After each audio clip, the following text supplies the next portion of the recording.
From inside the Ford Ice Center, we have a great one this evening as the Austin Peay Governors get set to host the Blazers of Alabama Birmingham. Hello everyone, Ethan Schmidt, Casey Yates joining me here tonight as we get set for this battle between the College Hockey South Division III opponents and the Governors and the Blazers. What can we expect between these two teams? Yeah, it's going to be a high physical game. You know, I expect speed from Austin Peay, and you know, the UAB guys have a lot of big bodies, so it's going to be a heavy physical game for both teams. Let's take a look at our players to watch, and we'll start with the Blazers from Alabama Birmingham. Who do you have your eye on this one? Yeah, Joseph Hume. He's a forward for UAB, and you know, he's going to be a great player to watch here, and he's going to be there heavily relied on scoring. He has 2 goals in the season, so you know, they're going to be looking for him to score some goals for them. And what about for Austin Peay? Who do you have your eye on in this one? Austin Peay, we have number 15, Jackson Smith. He's a forward, and he's a big guy. You know, you can use the body. He's a really fast skater, so you know, we'll see him in the offensive zone and you know, scored some goals too.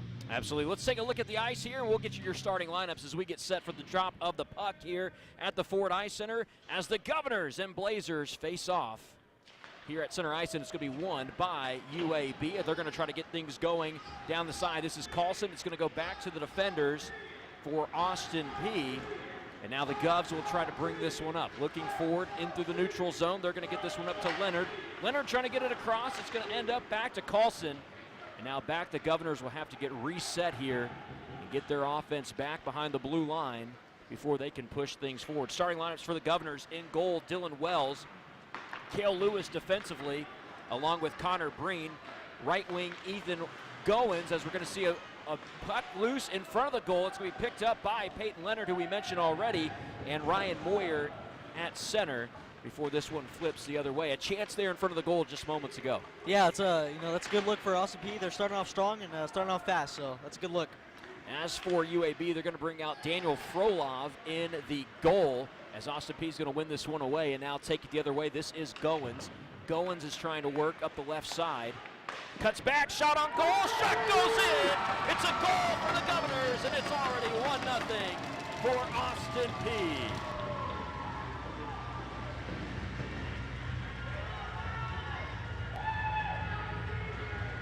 And we had a little bit of technical difficulties there. We're back on as Austin Peay picked up their first goal. That was a great look and an easy kind of rebound to get things going for the Governors and Sam Singelin, who came in. Yeah, that was a great job by Ethan Goins there. You know, going in the offensive zone, great pass to Sam Singelin with his second goal of the year. So, Govs win it again. This is going to be Zach Tate. Cuts it back. Excuse me, Sam Singelin's 5th goal of the year. Sorry. This is Tate again. Again, back and forth here. Govs ricochet off the glass, and this defense for Austin Peay has been there as Cooper Smith steps up. He's able to break that one down. There's Jackson Smith, our player to watch, who gets the first touch. This one's going to be near the goal, pushing and shoving. 2 players go down. One back over, though, by Cooper Smith. Now in the corner, Gov's going to get a loose puck here. That'll be able to slow things down is Singelin, who just scored that goal. He's going to bring this one up. Got to make sure that everyone's behind the blue line. They get it. Singelin, one-on-one, dekes the defender, almost has it, whiffs near the goal. Govs still have it. Back over to Singelin. He has a chance. Pass in front again. Good stick out by Frollo. And now they have to wait here. Austin Peay is going to have to let that one clear out. Going the other way, shot on goal over the glove side was Moygan. So the first real test on Wells there. Yeah, he's doing a great job there. You know, he's going to face a lot of shots this game, so we'll see. Back over to the defensive side. This is Lohr, who tries to push this one forward. Stolen away by Austin Peay. That's Jackson Smith, who's going to just flick it up quickly. Again, UAB trying to chase it down. Slammed into the glass, though. Governors, we talked about this. They're going to try to be strong on the boards. They have to make sure that they force some of those turnovers against kind of a bigger unit that we're seeing from UAB. Yeah, forechecking is very important for Austin Peay this game. So, you know, to score some goals, they're going to have to really do good on a forecheck. Fighting on the side with Hume. Now finally getting away. Governors able to get this one. This is Lewis. This one popped up. Good job there on the back line by Connor Breen, who got the start defensively for Austin Peay. Now trying to work forward. This is going to be Snow, who's just going to lose that one. Leonard couldn't get to it either. So going the other way is Hume, was our player to watch for UAB, Joseph Hume. And don't be confused, the goalie is Frolov. He is wearing a Hume jersey, though. So we'll see that as this one was clear. The official says it's clear. So another shot on goal. Good block there by Frolov. And Austin Peay trying to work. Hume had the arm up. Good save on the back line by Lewis to keep this one for the Governors. Another shot. That one bounces off by Breen. Still staying in the offensive side of things for the Govs, trying to get this around. Now to Snow. Finally poked free, and it'll be UAB trying to get this one going the other way. And that will be, I believe, offsides called there because it was Kang who was trying to get there, but his offensive teammate was in front of him. Yeah, it's you know, he's had to be patient there. You know, got a little you know, enthusiastic there, and went over the line, and you know, it's didn't wait for this offensive player to go. So back the other way, a good push there by Leonard. Peyton Leonard came over as this one slides all the way over to Frolov. Again, Austin Peay, the aggressor so far in this one, had that early goal by Singelin.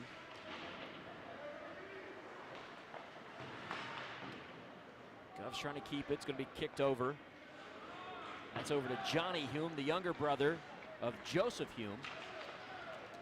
And now this is going to be a run or a skate out for Veritamo, who goes for the goal, but Wells pops it up. So again, Wells being tested, and Wells answering for Austin Peay.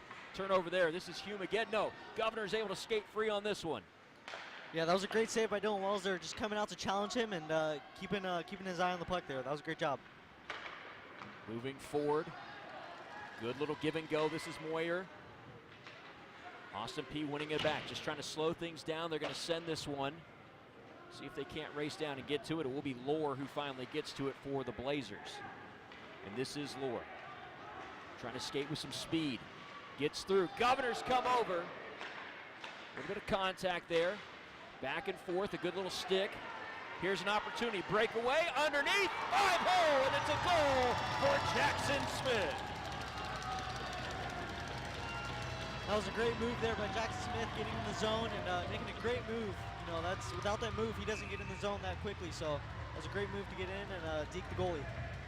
Governors have had several opportunities, and you see, we talked a little bit about UAB's breakaway speed, but Austin Peay, you mentioned it. This was what they had to rely on, was how fast they could go. Take a look at this again and just watch as we see this beautiful display here.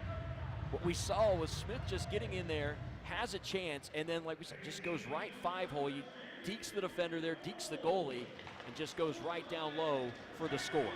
Yeah, Jackson Smith has great speed, so we'll see that all game from him, and he's showing it this game right here. That's Carlson, who's trying to go up to Hume. This is Trimble now. Trimble's going to wait for his team to get back up. Back over to Carlson. Carlson trying to make a move. Good kick there by Austin Peay.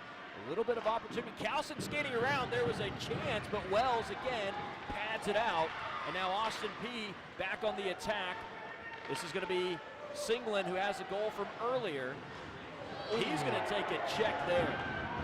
Singlin's not going to like that one at all. He almost touched all ice there as the shot's on and finds the goal. Is the younger Hume. Johnny, the freshman, just goes top shelf and finds that one. Yeah, that was a great shot by Johnny Hume there. You know that there's really nothing you can do if you're Dylan Wells there. That's that's a snipe there. That's a great shot by him. When Singelin, we mentioned it, was down on the other side. Took a pretty nasty check there. Was trying to get back up. So you had the numbers game if you're UAB. And Johnny Hume just able to make sure he's able to capitalize on that breakaway opportunity as we head back to the center ice here. Yeah, if you're UAB, that's exactly what you wanted there. You know, having a high physicality right there, and then with a quick goal. So that's what they're going to be doing this whole game, is being really high intensity. I believe this is Coach Kane Eastwood, who is asking, more than likely, I don't know if it was him asking about Singelin here. Maybe that could have been the conversation that was going on with Coach Kane Eastwood. Looks like we're going to have a player to the box, though, here. Here's our first sending away. Have a Governor in the box. That's what it looks like. Looks like Peyton Leonard. So it will be a power play here, 5-on-4 for UAB. Govs will have to try to get a penalty kill. This one's going to drift back. Austin Peay is going to be slow here to just try to get on it. Correction on the penalty, it will be Alex Snow in the penalty box. Alex Snow is in the penalty box for Austin Peay.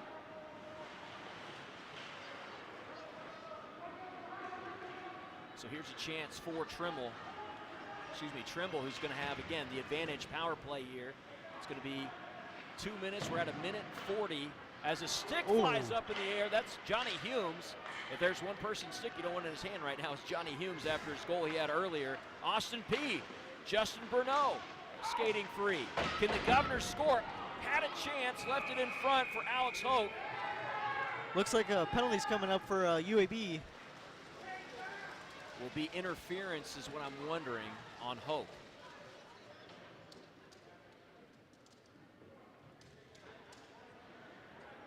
Alex Hope will go to the side as well.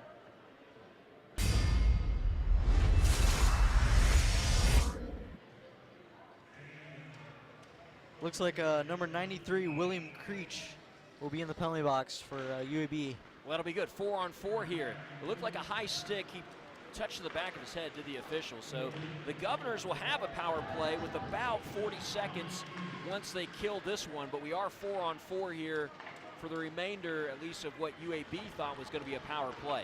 Yeah, if you're Austin Peay, this is 4-on-4, a lot of open ice here. So this is great, great opportunity for them to get a goal here. Here's a chance. Austin Peay skates around, goes around. Good drop by Forlove to get his glove on it, and then just pat it away. Now back to Austin Peay defensively. It was Breen. This is Connor Breen bringing it up with the speed. Fires off the right leg. Back out. This one's going to be Austin Peay trying to chase it down. And if you're UAB, you had that power play, and now you're just trying to get rid of this puck because you know Austin Peay is about to have that 5-on-4 advantage. Yeah, if you're UAB, this is not what you want here. You don't want a fast team coming against you on a 4-on-4. So Lewis loses that one. Now he's going to slam the offensive player into the boards there. Gov still with it. Trying to fight through on it was Leonard. Loses that one. Carlson sends that one all the way past. Good job there by Wells. Sometimes that sneaky one, you don't think it's going to be near you, and you just have to pat it away, and he does that. Yeah, Dylan Wells did a great job there. You know, just keeping heads up, and you know those pucks are scary when it goes down there. So this is Singleton. Austin Peay on a 40-second power play here will have the 5-on-4 advantage. Trying to feed that one forward to Roadhamel. Back around. Gov still have an opportunity. Sends it back over. Chance fires on goal, bounces around, still with Austin Peay. Fires that one in again, and this one finally stolen away by Hume, and he's going to send a liner to the bench. He takes out one of his teammates. Look alive, young man. Yeah, that's a heads up on the away bench there. It was Moigan who gets the best of that slap. Governors still have 16 seconds here on the power play. It's one stick down. They're going to try it. They do call the high stick on Singleton as he puts that one up. Was just trying to deflect it down. Unfortunately, he's going to get called there. Yeah, Austin Peay's doing a great job this game. You know, having a lot of speed, and you know, if you're UAB, you know you're gonna keep wanting to be physical, and you know, stop their forwards for Austin Peay.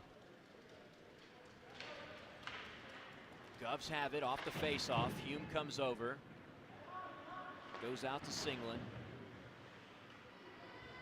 Should go back even strength, we do. So 5-on-5 here. This is going to be a breakaway for Austin Peay. That's Tate. Tate tries to fire it. He takes the whole body of Trimble. No call as Tate hits the ice. And now Tate gets absolutely drilled on the back line by Trimble yet again. And Trimble's letting him know what happened as we see the check in front of the ice here. Up against the boards, Johnny Hume. And the Govs get called here. That's Jackson Smith, who absolutely laid in to Johnny Hume. But back down this way, no call against Trimble twice.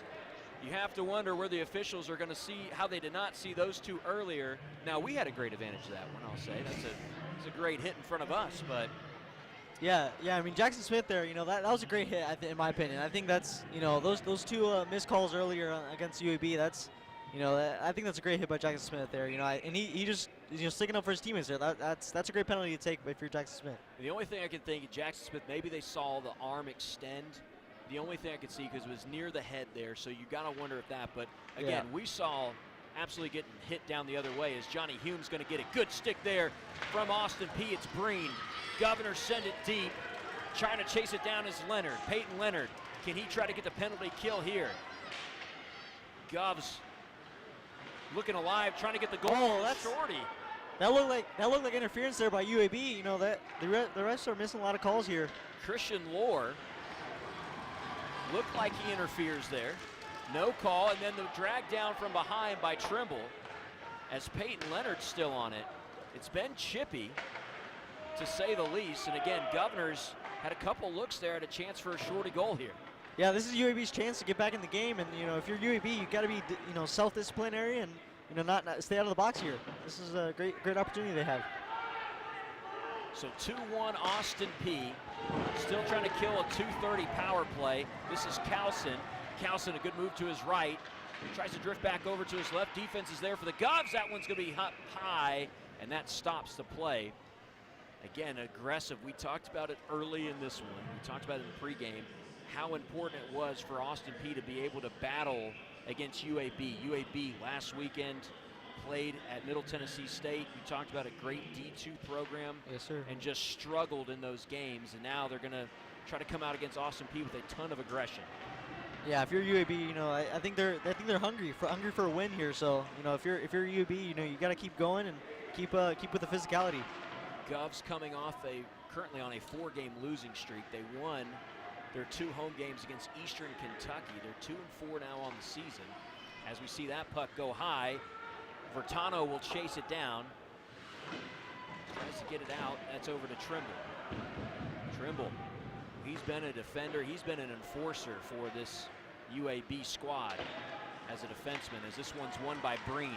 Breen racing up the left side of the ice. Fires. Good block by the defender. Back around, though. This is going to be a chance for Hope, who goes high.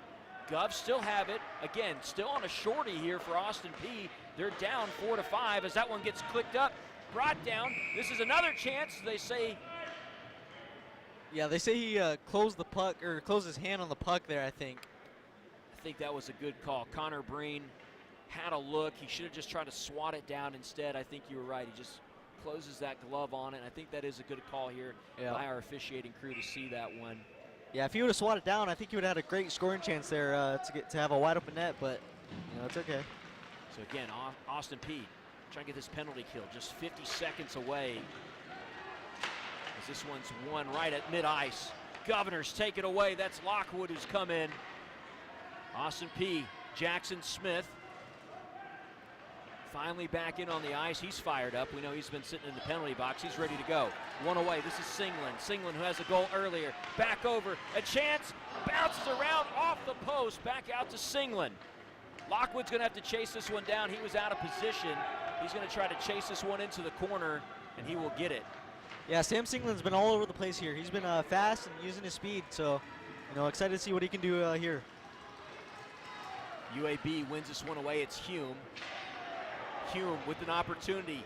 Bounces around. Lockwood tries to put the foot on it. Backing around the backside of the net now. And what's the call here? Looks like a penalty here on Austin Peay for interference. I believe that was because Kang hit the ice. Yeah, number 15, Jackson Smith. Well, he has a goal at least. So you look at goal, but then you look at the fact that he's been in the box a couple times now. He's not happy about that. He's going to get a good conversation on the side. Yeah, if you're Austin Peay, you just got to stay out of the box here. You got the lead. You got everything you want here, but they just got to stay out of the box here. And they've done a fantastic job killing the penalties thus far and killing those power plays. Right now, UAB has an opportunity with the advantage, 5-on-4. Shot, bounces out. Austin Peay still with the defensive side of things, still passing around as UAB. This is Trimble. Trimble goes around the backside, trying to get over to Hume. That's Joseph Hume, the older brother. Hume from Leeds, Alabama, thought he could sneak that one in. He does it. Trimble one-times it. It's up in the glove, and Wells is able to pull it down. That was a great save by Dylan Wells there. You know, there's a lot of traffic in front of the net, and you know, I don't know how he saw it there. That was a great job by Dylan Wells to keep track of the puck. Trimble says glove side. Wells says, thank you, sir, I'll take it. Another face-off here in a power play. Minute 35 here remaining in this power play. 7:03 remaining in the first period. Austin Peay has a chance. Chasing this one down is going to be Bernot. Great job by Austin Peay to win that face-off. That's Johnny Hume, goes over to his brother Joseph. Shot on again. Wells with the save, and he holds on to it yet again. Face-off coming from the Governor's side of the ice. Yeah, Dylan Wells is doing a great job just challenging the shots. You know, coming out of his crease and you know, taking up a lot of space in the net. So that's a great job by Dylan Wells there. Dylan Wells, he has been the Governor's main guy so far on the season. Both Wells and Chamberlain with the win, but an 82% save percentage for Wells. This one, Governor's trying to fight for it. That's Carlson. Bounces it hard off the boards to Lohr. Lohr tries to swing it over to Trimble. Yet again, Trimble, he's got a shot on him. Does Wells glove it out again? He does. Underneath Wells, steals that one. Yeah, they're doing a great job there. You know, Dylan Wells is doing a great job of seeing the pucks. You know, there's a lot of bodies in front, so he's doing a great job just keeping track of the puck here. It's got to be a tough feeling to be the goalie, and you have so much space you're trying to see through, and it's just this little black puck that's firing at you at all types of speeds. Yeah, if you're UAB, you want to keep doing that because, you know, eventually it's gonna work for you. This is Trimble who saves it. Gov's trying to get a stick on it. Now going around. This is Johnny Hume. He has a goal earlier in this one. Gov's going to send it, and they will be able to clear it.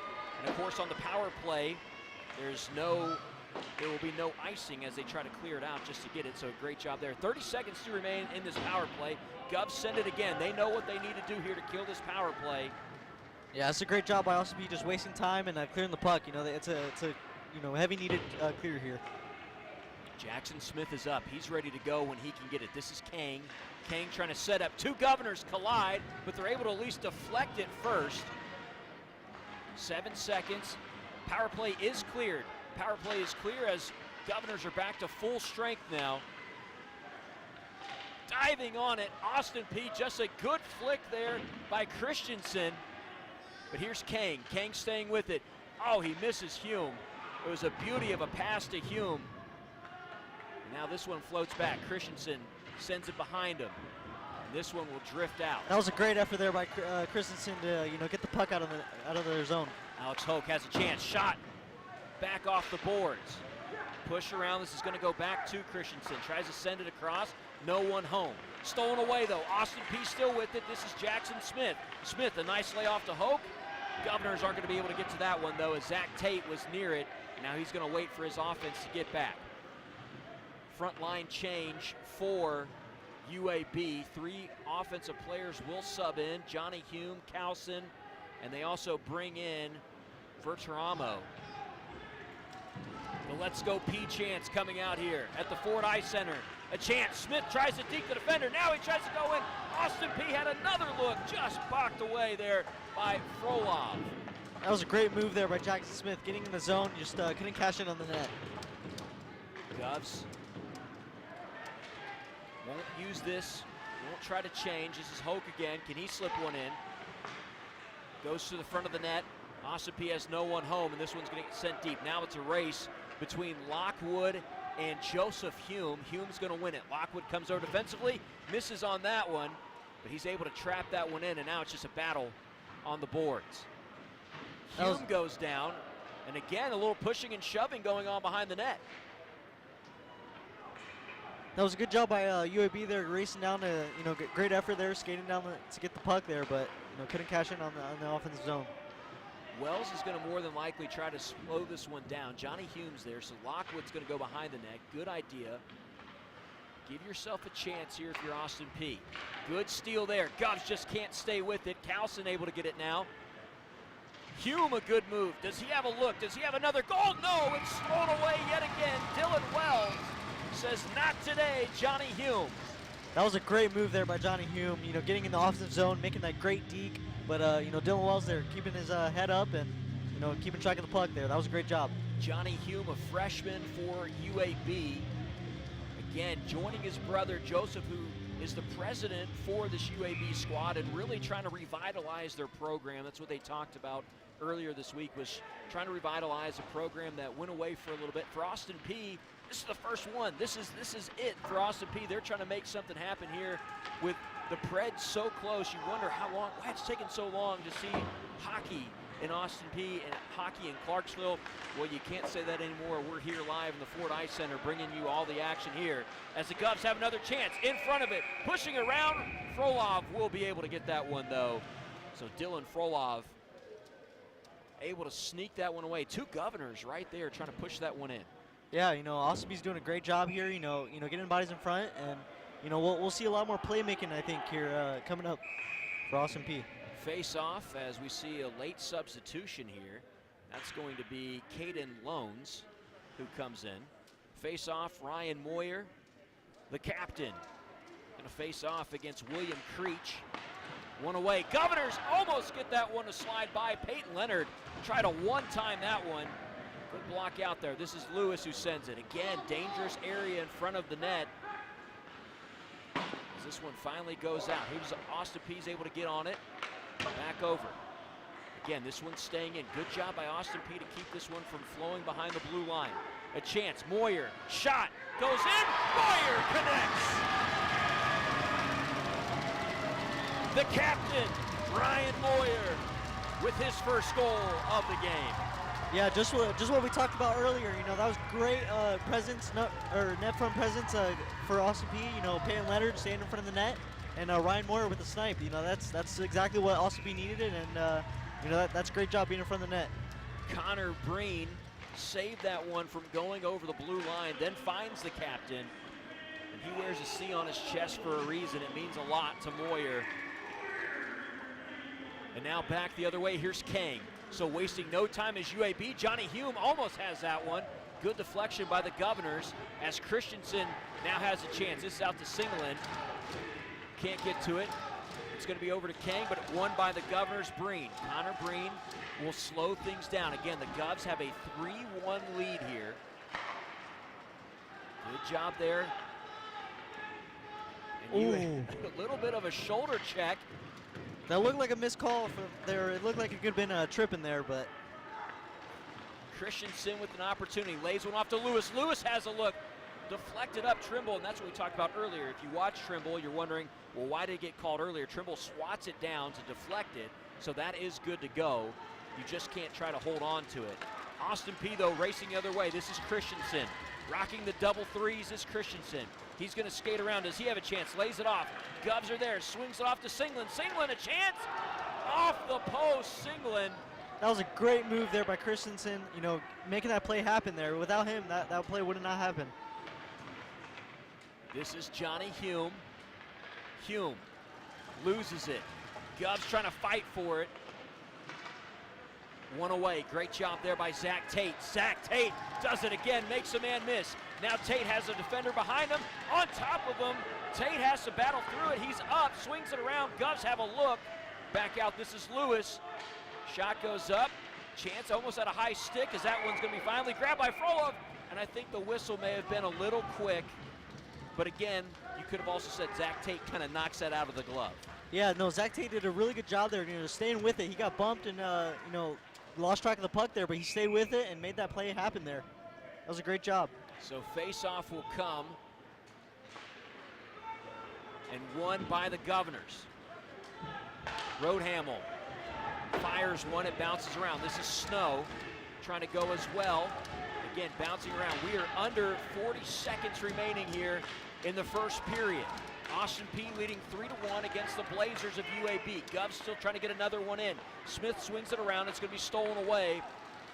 And now back the other way will be Austin Peay for these final 30 seconds. Yeah, that felt like a much-needed clear there for UAB. Govs back with it. 15 seconds. Look for Smith. Smith tries to go back around. Backhand in, no. Still fighting for it. One of the Governor's stick will break, so it'll be a Governor without a stick. Bounces around. Does it go in? No. Still fighting for it. 2-1 as this one will come to a close in the first period of play. Austin Peay. They take a 3-1 lead.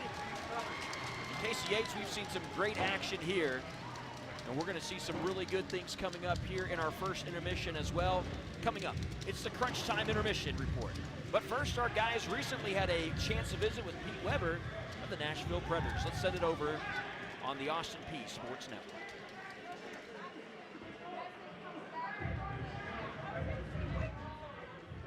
Hey everybody, welcome to a special edition of Crunch Time Interviews. My name is Christian Hunt with my partner Dylan Walton, and we have a very special guest today. We have Pete Weber of the Nashville Predators and about 100 other different organizations. Pete, thank you for taking the time to talk with us today. Always glad to talk with students of this craft, and I want to make sure everybody understands it is an art, it is not a science. That is the case, and he is you could say one of the master classes of this art.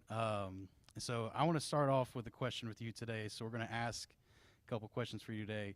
With you doing the Predators and other organizations, but particularly the Predators, seeing how hockey has become so popular, not only in the state of Tennessee, but the South in general, talk to us about the impact, and did you think it would work in the South? I did. I didn't know if it would work as quickly as it has. I'll never forget the first game and a standing ovation for the opening faceoff. And I thought, well, this has a shot. This has a shot right now. But the problem was with that first game, Predators didn't score a goal. So the next game, they finally came up with 3 and beat Carolina 3-2. So that was a little bit more fun. But I thought that the big thing they had to overcome early was sticker shock at the price of tickets after having not really had pro sports in Nashville in all those years prior. And then all of a sudden people are getting hit with Titans prices and Predators prices, and I think that caused a few to have almost whiplash looking back. So I'm not as big as hockey as I am now. I've been getting into it since we've been doing these broadcasts, trying to learn and everything. And one thing that I've learned is similar to basketball in the way it's announced, just like the pace of it and everything. Yes. How are you able to be like creative with your words, because you've been doing this over 20 plus years, and how you been able to get find more creative phrases as time went on? Sometimes I feel like I'm saying the same thing all the time. So that's just listening to the recordings and coming up with a different way to say the same thing. Mm-hmm. And it's a challenge. It really is, because all of us get into habits that make it a little bit more difficult to be more creative. And that's my goal, be more creative. All right, sticking with the hockey theme here, you were born in 1951. Yes. All right. Now, a hockey scouts always refer to the players they're studying as their birth year. Mm. So they look at me and they say, he's a 51. Okay. So you were a 51. The Miracle on Ice happened in 1980. Right. So seeing that, not only the impact of hockey in the United States, but the impact it had on the United States during a very difficult time in United States history. Yeah. Did that, if it did, I'm assuming it did, how much did that game influence you in becoming a hockey broadcaster and broadcaster in general? By that point in time, I was in my third year with the LA Kings, and I was actually the night of the Miracle on Ice, and now I don't want to misspeak here, the night they beat the Russians. They didn't complete the miracle until Sunday morning against Finland. I was doing a Pepperdine basketball game at Seattle University, and we were just handed notes about what had transpired in Lake Placid, New York. But what that did, I think, was propel more U.S. kids toward excitement and interest and involvement in the game. And I think you will hear from some of the documentaries thereafter that guys like Jeremy Roenick, to go in the Hall of Fame here in a few weeks, a kid growing up in Massachusetts, really got things going, much like Bobby Orr did in the 70s with all the kids in Massachusetts, getting them excited. But over and above that, that took care of kids all over the country, I think. yeah, we can make an impact here in this game.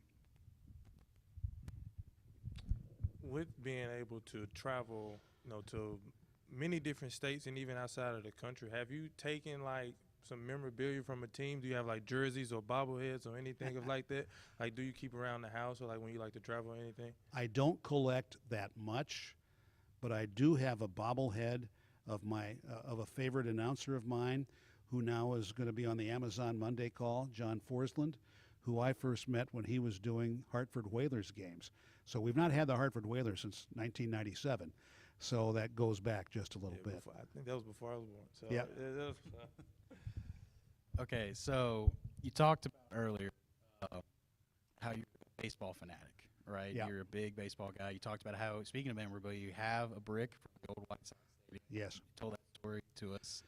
So and this is how the confluence of sports go. We were driving from Buffalo to Minneapolis for Super Bowl 26. And naturally, I stopped by the site of Comiskey Park and got out of our van and got out and took a loose brick there from the site. That's the brick that I have from Comiskey Park. And it's still a prize to me. And it doesn't just hold down one lamp in my house, okay? But it's still a true prize for me, and I'm very happy to have it. Going back to the days of, if you look up Sports Illustrated covers, my favorite cover might be 1972, Dick Allen smoking a cigarette and juggling baseballs in the White Sox dugout. So, you also talked about how you worked minor league baseball along with pro Yep. baseball. You actually worked with the Sounds for Yes. a little bit here. And you kind of hit on it earlier, the potential of the Tennessee, Nashville in particular, getting a baseball team. Yep. What do you think are particular challenges that it could face in Nashville getting a baseball team, but what do you think are the upsides to getting a baseball team? Well, the upside is I don't think there's any question, but it will be successful. The challenge is going to be getting a ballpark built. I think it's unfortunate that when what is now First Horizon Park opened, it wasn't created with expandability. And so it's kind of locked into a small footprint there in the north part of town, near Germantown. And that's what I want to see going on there with all of that. But baseball in Nashville, it's an absolute natural, and I like the fact, and I'm not calling upon my favorite baseball movie, The Natural, when I say that, but it's a fun thing. What a great way to spend a summer's night. So as a broadcaster, Christian does play-by-play for high school football, and I've done basketball for high school. Once the season starts for you, how long does it normally take to prepare for each game? I know some nights you have back-to-backs and stuff like that, but if you have like time in between, how long does it normally take to like get prepared for a game? I'm going to have more time in between now by only doing 8 road games starting this year. But normally speaking, I will, especially when there's back-to-back, I'm preparing for both of those games before the first of the 2. So it varies greatly. But if it's a team from the Predators division that I'm more familiar with, it's not going to take as long. For example, when we got started, 6 years ago now with Vegas, that was a team that would take a little while longer to put things together with my effectively, I don't use a spot chart, but I use a lineup chart. And one thing that helps me out greatly now is a new website called dailyfaceoff.com that gives the combinations. All right, so Dylan hit on the challenges of back-to-back games, and especially in hockey. You have that in baseball as well. What sport, in your opinion, that you've done football, baseball, hockey, anything under the sun, what sport is the most challenging to prepare for, but what sport is the most fun to prepare for? To me, it's most fun to prepare for a baseball game, and the most challenging is probably those years I did indoor lacrosse.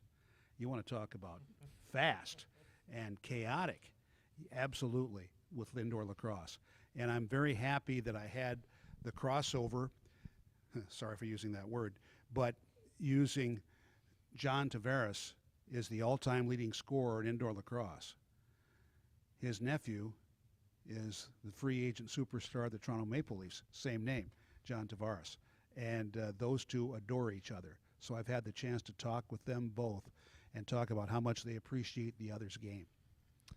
Well, Mr. Weber, we could sit here and talk sports with you all day. We are going to go ahead and wrap this up. But why? We still have the rest of the day to go. Well, my producer Steve Sawyer gave me the wrap up, so he is my boss. So okay. When he says jump, I say how high. Understood. But we thank you so much for taking the time, not only to talk to the NSMA chapter, but being able to talk to us. And if you ever want to see it, we do have a show called Crunch Time. Okay. On APSU-TV. It's a weekly show with these two scrubs right here and another guy named Bryce Robinson. So if you ever want to see, so Bryce is not a scrub. He is a scrub, but he's just not present. An absent scrub. Okay. And so if you ever want to see, we will post this on our show. I'm sure Barry will get with you. But good. We just want to say thank you for taking the time again. Glad to do it, gentlemen. All the best to you. Thank you. So that's going to do it with Mr. Pete Weber here. That'll wrap us up. It is crunch time. We'll see you next time. I mean, I got a couple favorite terms. Yeah, we just kind of go along, and like usually like every once in a while someone will make up a new word that just doesn't really make sense, but it's just kind of funny, and we just go with it for a little bit. Me and a lot of the boys, we like to say FERDA, which is just, you know, you make a big play, you have a sick goal, take a hit, you know what I mean? It's FERDA, you know, it's for the boys, for the family. A lot of guys say get pucks deep. That's always like the message. And, you know, that just kind of means like if you have no other pass, you're in the neutral zone, just getting the puck deep is the safest option. You give your forwards a chance to get the puck and like get a chance to score a goal on the offensive end.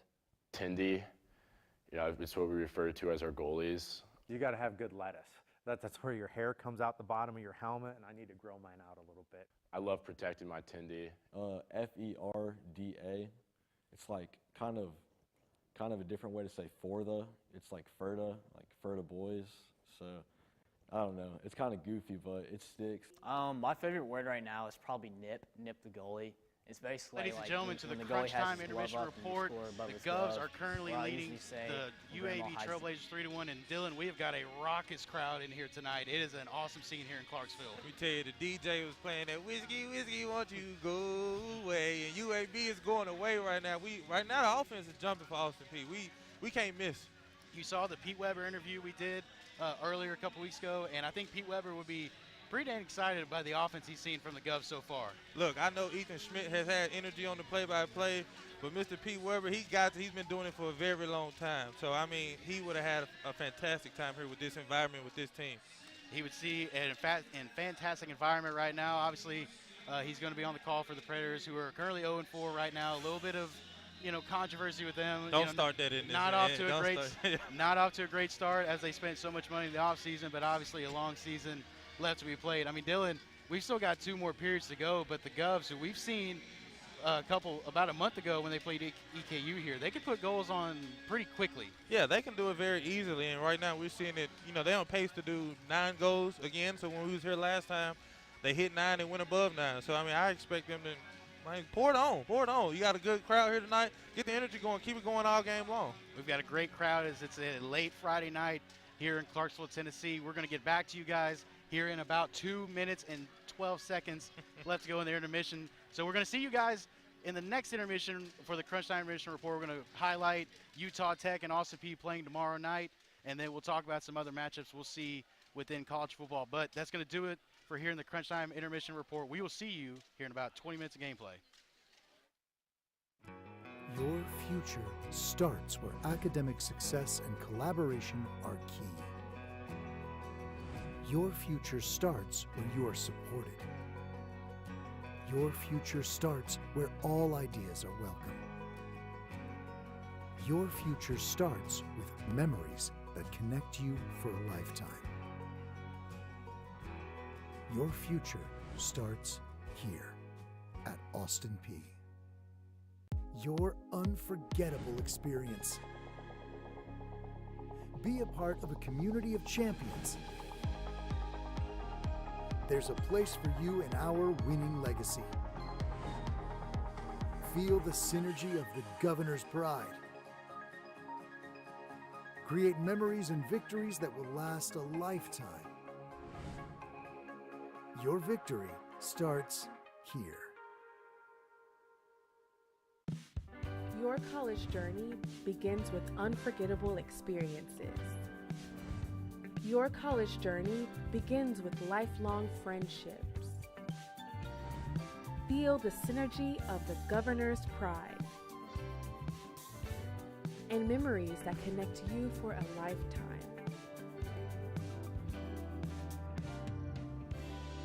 Your college journey starts here at Austin Peay.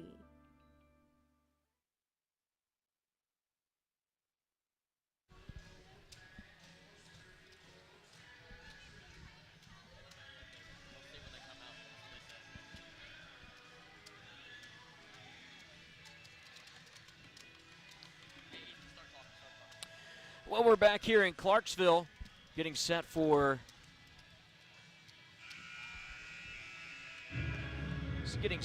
the action here on the ice in the second period. Austin Peay took one 3-1. We're hoping that we get to be joined by our third member of our broadcast crew, Isabella Christensen, hopefully having an interview with Coach Kane Eastwood. Again, we haven't seen anybody take the ice just yet, so we're getting set and see how long that's going to take, and we'll let you know.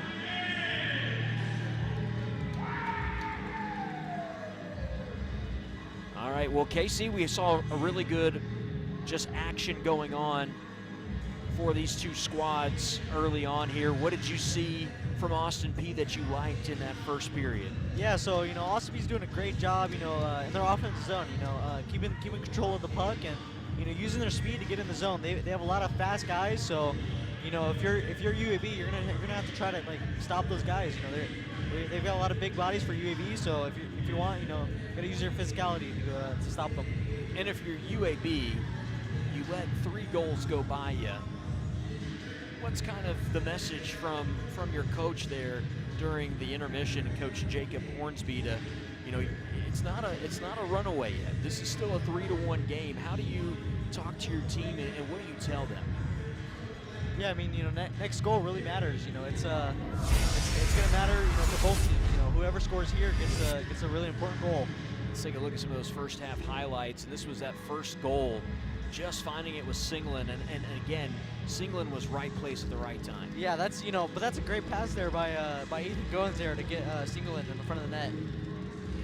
Govs came right back at it. That was the goal that we saw from Jackson Smith. He spent a lot of time in the penalty box, but definitely a big goal there from him. Yeah, he's been all over the place here, and I'm really looking forward to see what he can do in this period and next period. So we'll see what he can do. So we're going to get set for that second period again. We're trying to wait for the teams to come out. We're hoping Isabella Christensen will be able to get and talk to Coach. It looks like she's waving me off, so that's probably not a good sign for me, I guess, that we're not going to have that. So we'll stretch. That's fine. That's what we're here for. It's a good night for hockey here inside the Ford Ice Center. This is a beautiful arena here. This is my first time actually being inside the Ice Center. Usually I'm over in the arena for basketball, whatever it is, and things that go on in the arena. But first time the Ford Ice Center, and this is an absolute beauty of an arena. This is something that, I mentioned it there in that first period. It's a long time coming for this Clarksville community. I think a lot of people were tired of having to go to Nashville just to get the ice, and now it's right here in the actual hometown of Clarksville, Tennessee. And Casey, you're a guy, you're on the ice, you know how it works out. What's it like for you being able to have this in Clarksville? Yeah, it's really big for guys like us, that don't want to drive to Nashville and take an hour-long drive. So it's great for practice. It's great to have a rink here that you can just go to the rink, and I work here, so I get ice for free. So it's even a bonus for me. So it's great. Hey, when you're a college student, you got to take free when free's given for you. That's great. We're getting a thumbs up from the other side. Trying to see what we're using baseball signs, it looks like, back and forth to see if we're bringing in the lefty is what it looks like, and Isabella Christensen, that's what she just said over to us. As UAB brought back onto the ice here, we're seeing them start skating things off, and Austin Peay will take it here shortly. But again, it's been a really, really fun atmosphere, and hey, it's packed over here as well. We got to mention that. We have fans in every seat to our left and right over here, and I think it adds to the energy as well, being here amongst the crowd, to be able to stand over here and actually have this going on here. Yeah, Clarksville loves hockey here, so it's great to see.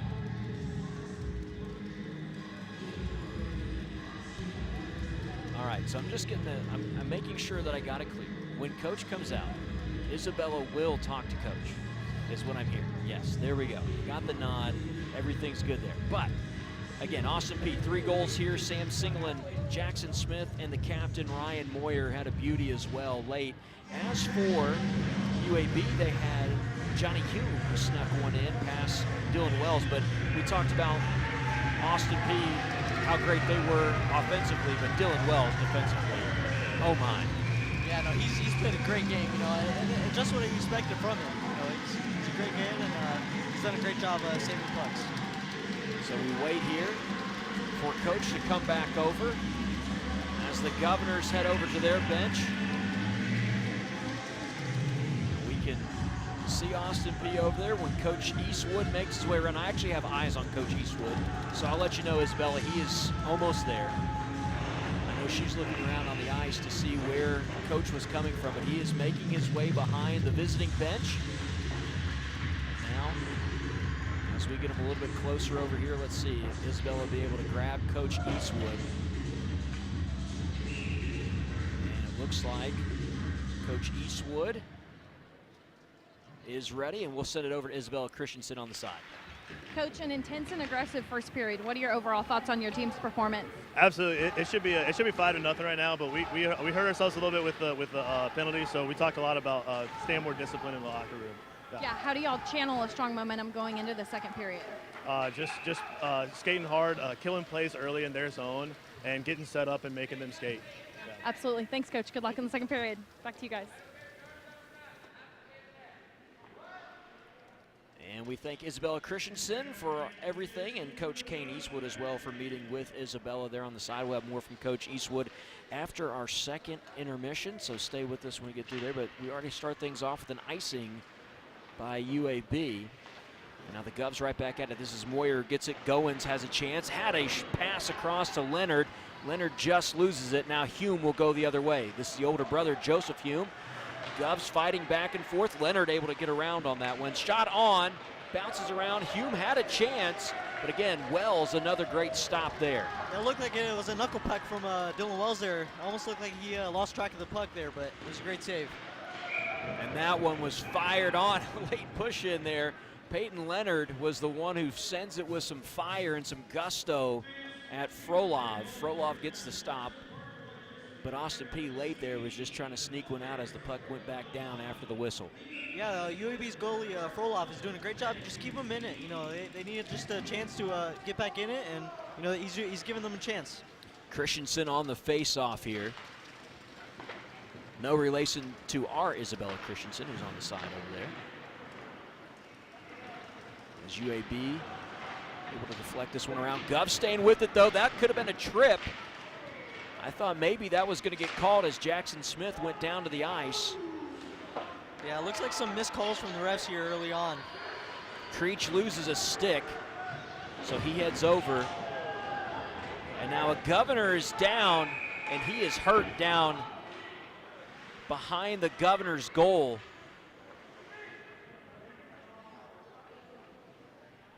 As the trainer will come onto the ice to go check on an Austin Peay player who's down. Can't make out the number.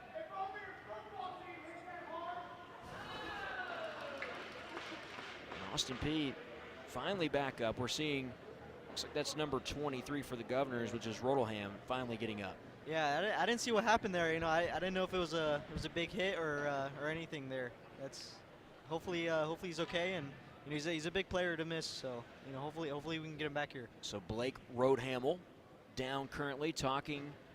He is up. He was holding his face for a second. This is where we're going to see him.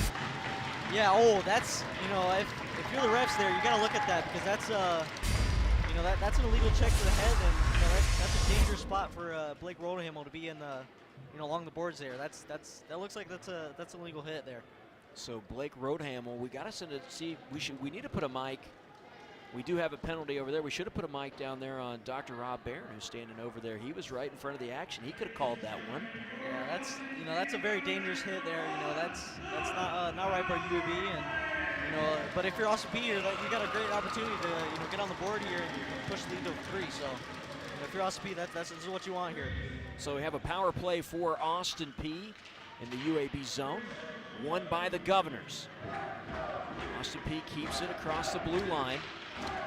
Trying to go to work is Cale Lewis. Lewis drops it back off to Smith. Smith lays it over to Breen.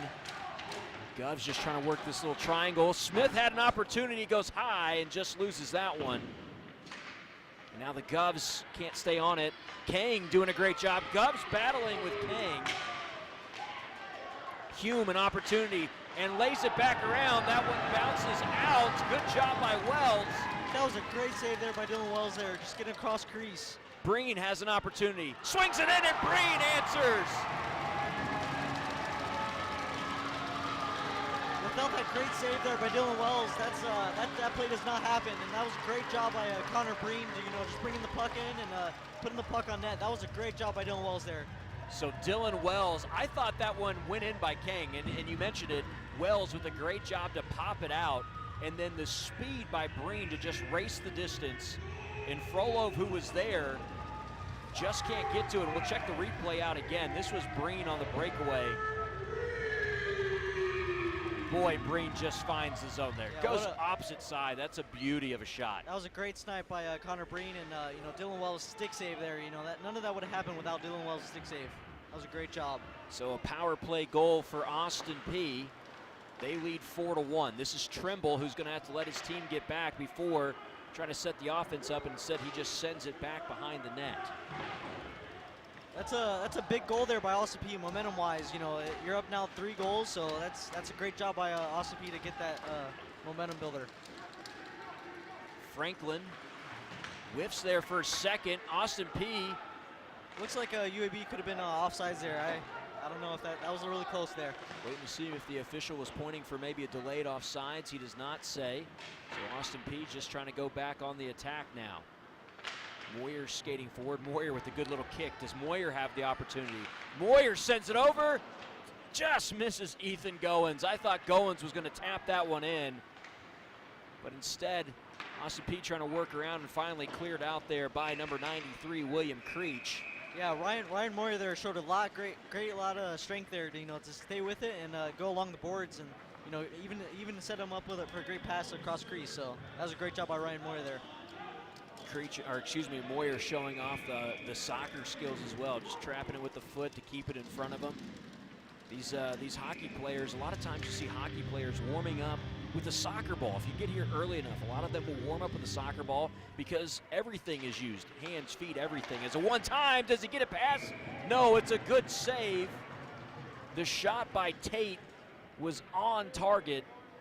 Yeah, just a good stop by Frolov. Looked like Tate had some room there on the glove side, but couldn't snipe him there. But that was a great stop by the goalie for UAB. So set back up here. Austin Peay up 4-1. Govs trying to stay with it. Tate just gets a little bit of that one. Govs will stay with it. In front of the net, another opportunity. This is Bruneau. Bruneau trying to get to Tate. Tate's going to lose it. Govs are going to have to get back defensively here. Roadhamel has it. Lays it off to Bruneau. Bruneau short toss over to Hoke. Hoke with a great move. Hoke has a chance off the pads. Yeah, that was a great move there by Alex Hoke. Just making that shot happen, with that dangle and, getting the offensive zone there. UAB wins this one away. This is going to be Joseph Hume. Roadhamel gives a little bit of a check there to get off as we see the official come in. Yeah, if I'm Austin Peay here, I just want to stay tuned defensively and pick up the physicality here. I haven't seen the physicality that we've seen before, and we'll see for them to pick it up. So Christensen comes in along with Smith. And I believe that's Singlin who comes in as well. Singlin now has the puck. Good move by Singlin. Keeps it alive to Smith. Try to get a little bit of a foot on it. Can't get it as this one's going to slide all the way back, and I believe it'll be an icing call. It will. Yeah, it looks like UAB is just having a struggle time. Just keeping the puck. I think they need to start moving the puck more, and it looks like they're tired. It looks like they're just trying to clear the puck. So if you're UAB, you just want to settle down, control the puck, and try to get it up ice a little bit. Breen and Lewis come in for the Governors defensively. Just can't get to it in time is Connor Breen. Great job by Kane trying to force that issue on him as Cale Lewis will now get across the blue line. Lewis, good move to get around the defender, but he loses his stick. Able to kick it free. This is Christensen who's going to bring it back. Jackson Smith waiting on the attack again. The Governors have to make a quick sub to get someone in with the stick as they lost one. Shot by Smith off the pads and high off the netting. That'll be a stoppage in play for a face-off. Yeah, Jackson Smith there, came in a lot of speed.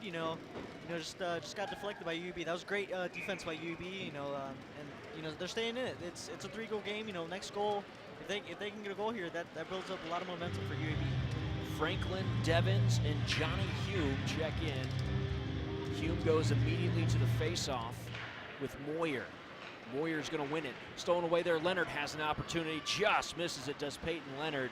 He's trying to keep that puck alive. Shot on goal. Still bouncing around. Was there a trip there? No call for a trip. Also no call for an interference. Could have been either way there, I think. Yeah, if you're LCP, you just gotta, stay disciplined. You're not getting the calls you want, so you just gotta stay disciplined. And yeah, there's another missed call here, so you just gotta stay disciplined here. Moyer, the shot just misses. This is Leonard, though. Leonard, does he have an opportunity? Trying to flick that one in. A great job to stick it away. As Johnny Hume comes over, Austin Peay keeps it alive. That's Cale Lewis. Lewis skates around. Still to Lewis, trying to send it behind the net. Finally knocked away. Connor Breen is the one who's going to stop this one for an icing. So 4-1, Austin Peay lead. We saw a really good goal there. As this crowd next to us, we talked about it. We're ice side here, so we're right by the action. The fans, they're fired up to be here. We mentioned the fact that a lot of this is standing room only tonight here at Austin Peay in the Ford Ice Center. Yeah, the crowd's being great. This is a really good boost motivator, and it's a great crowd for Austin Peay here. That was Cooper Smith who sent that one towards the goal. This is Lockwood. Lockwood's trying to find someone to pass it off to. He's got Bruneau. Bruneau sends that one around. Nice job by Hume to glove that one down, I should say. Now it's a run out, a skate out here fast, and it's going to be Wells who's just able to glove it high and stop the momentum by UAB.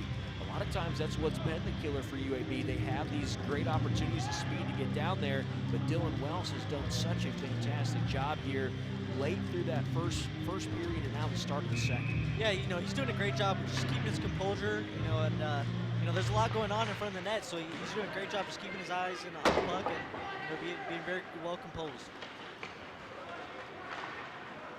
Austin Peay, that's Hope, Alex Hope.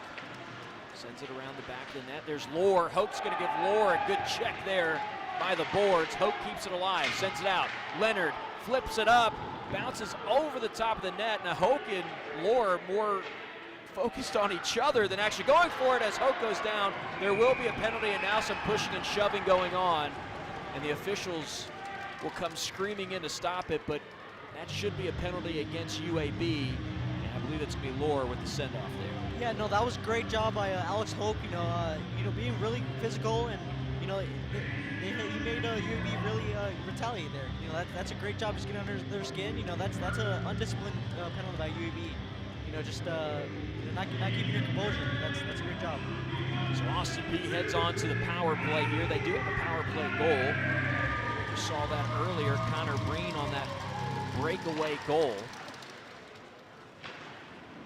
As Moyer's there again, 5-on-4 here, Austin Peay. Good job by Breen. This is Moyer trying to skate through. Sends it around the backside. Trimble's going to get close to it. Govs can't get a block. They do. 2 defenders come over, steal it away. This is Leonard. Leonard, can he get it past the keeper? No. Back out, trying to keep this one alive. Back out to Breen. Goins. Looking for someone to pass it to again. Govs trying to get this power play goal. There was Leonard in front, but it goes to Moyer. Moyer goes back out to Lewis. Lewis sends it over. Good job by Goins. Goins, can he get it out? Moyer tries to get it in, and just around the feet, and now pushing and shoving Leonard. You gotta be careful with the goalie there. A lot of times the goalie's gonna get a little bit more of the favor by the official, and he does there. It looks like Peay and Leonard's going in the box here. I don't know what for. That was great job just sitting in front of the net. You know, I think he had, you know, UAB players pushing him. That's I don't know about that call. That's very questionable here. So Leonard gets called for it. He's in the box. He's not happy, obviously. Yeah, I mean, I thought that was a great job by Peay and Leonard there. You know, staying in front of the net. You know, that's a net battle. That's, you know, I think the refs should let that play. That's, you know, I don't know about that call there. So it'll be 4-on-4 here for 1:18, and then it'll be a power play for UAB as we see Smith go down. UAB opportunity, trying to poke that one around. Govs stay on it. Great job defensively. Finally kicked out there by Cale Lewis, and now Lewis goes the other way. Again, 4-on-4 here as Lewis skates over, lays it off, just can't get to it as Smith. Breen. Now he'll try to get the offense set up. Singlin skates in. Singlin has a goal. He had the first of this contest. This is Lewis. Lewis tries to scoop that one up, just sends it high. And now here's the opportunity for the Blazers. And lost there as Breen will take it. Again, Breen just trying to slow things down. Lewis can't get to that one. He's going to try to race that one down into the corner as Trimble will get to it. Austin Peay gets that one. It's Breen. Breen takes a little contact. He stays with it, though. He's got Lewis behind him, and that's where he goes. Lewis has a man open. That's Singlin. Singlin's going to skate in, tries to get that pass across, can't get to it. This is now Breen who's going to go back to work. Breen had a shot on. It's now 5-on-4. UAB on their power play. As Creech comes in. Again, that power play will go for about 34 seconds remaining. Creech loses it. Great job there by Singlin. He's got to look here. Again, can they get a shorty goal? Governors, chance from Smith, just can't collide with that one. Yeah, I mean, this is great to see from Austin Peay. You know, even though they're shorthanded, you know, they're still keeping control of the puck. And, you know, if you're UAB, that's not what you want to see. You know, you're on the power play, so. Lewis sends that behind him, dangerous area, but luckily Creech sends it right over to Austin Peay. This is Smith, who's racing down. Jackson Smith, one-on-one, off the right pad. Great stop, but Austin Peay stays with it. Leonard fires in, right in front of the goal. There's a player down, which was Lohr. Jackson Smith was fighting for it in front of it, but he couldn't get that one to go around because Lohr was laying down in front of the goalie. Yeah, I can't tell why the refs blew that whistle there. You know, I think that was a clean play. But it looks like 2 guys are going in there for Austin Peay. You know, Jackson Smith and Zach Tate. Sometimes the aggressiveness can lead to the issues that we're seeing here for Austin Peay. They're trying to be aggressive on the boards. And I mentioned this, though. When you have a goalie, a lot of times when the action's happening in front of the goalie, they get the benefit of the doubt by the officials. Yeah, I mean, you know, Austin Peay's doing a great job, I think, you know, with the physicality, but, you know, I think they're just getting unlucky with the refs. I mean, it's, you know, I don't understand why, you know, sending 2 guys on the penalty box when they're just being aggressive. I mean, I think it's clean play right now, and, you know, but if you're Austin Peay, you know, you can't lose your composure. Even though you have, you know, 2 guys on the penalty box, you can't lose your composure. You're still got to play the way you've been playing this whole game. So, you know, you're facing a little bit of adversity, but you know, I think you know, if you're Austin Peay, this could really show your character here. 5-3. That's what we're going to have on the floor, or excuse me, on the ice here. Austin Peay up 4-1. Again, Govs are going to have to try to kill a penalty, technically 2 penalties. Yeah, this is a crucial penalty kill if you're Austin Peay. Look there, good job by Wells to smack it away. These defenders are going to have to be tough here. This is Trimble. Trimble to Lore. Looks like another penalty's coming up for Austin Peay. Looks like a delayed penalty. I don't know what's going on here. Saw another body go in there. Connor Blackmore is currently in as well. Looks like it's gonna be cross-checking. Number 5, Cooper Smith, will be going to the box here for cross-checking. Well, right now, if you're Coach Kane Eastwood, when it rains, it pours here. You have another player that's going to have to leave the ice.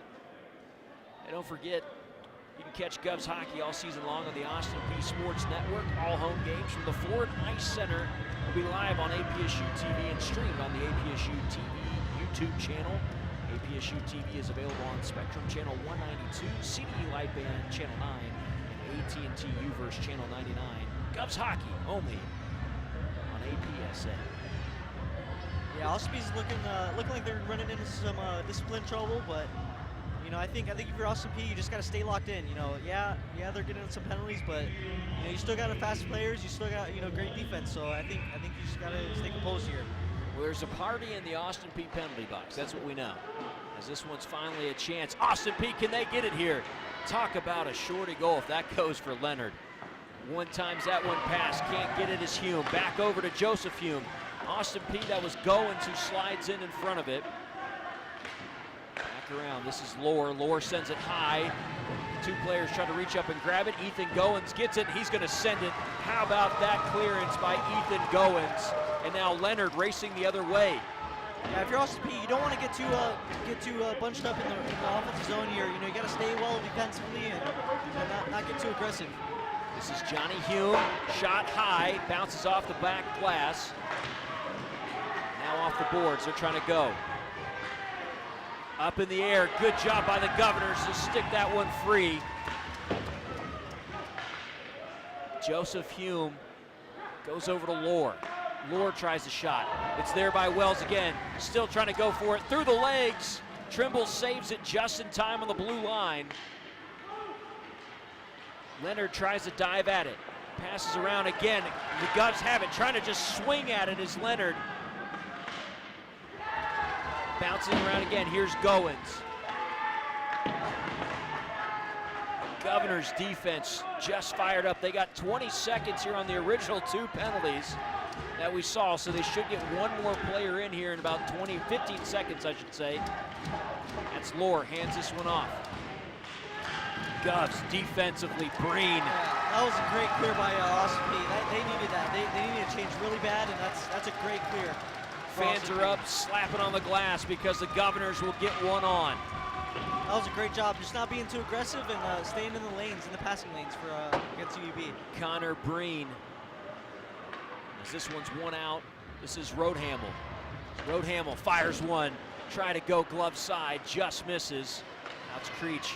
Roadhamel still trying to fight for it. This one's gonna be lost over to Austin Peay. And Breen's gonna try to slow things down. Again, trying to kill another penalty are the Governors. And they send this one deep. Smart decision by the Governors. It's gonna drift around though and go out to Sam Singlin, who's gonna try to stay with it. Singlin, can he get it off the post? Singlin couldn't get his own rebound. It's gonna be UAB who tries to go the other way here. That's Franklin out to Creech. Yeah, that was a great job by Sam Singlin. You know that's a great clear and a great shot by Sam Singlin. For Tomo, goes over to Franklin. Franklin's going to win it again on the blue line. Little action in front of the fans to our left.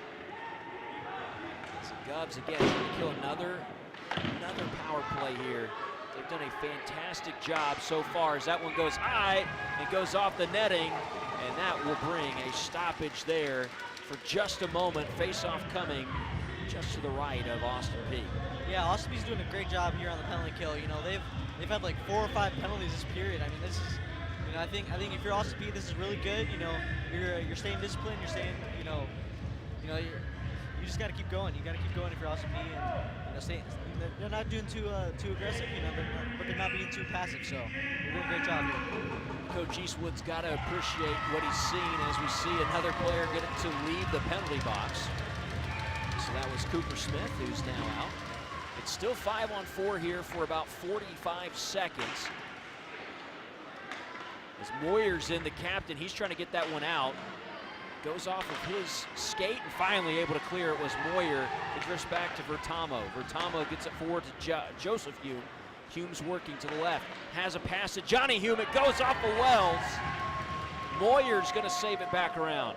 Austin Peay, Dylan Wells, they're getting everything from their goalie. Right in front.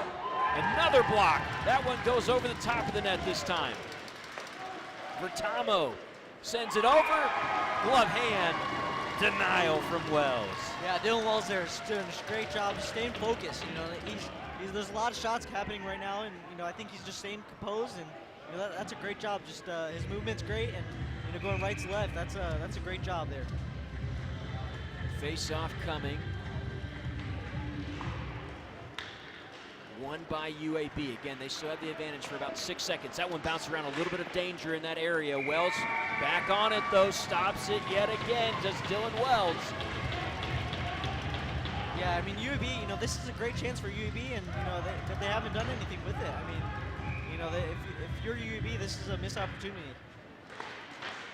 Govs kill another penalty as it goes right back into the glove. And it'll get a chance for Austin Peay to get the substitutions that they want in as Alex Snow skates back on for the Govs. Yeah, all these saves by Dylan Wells look like routine saves. He's doing a great job.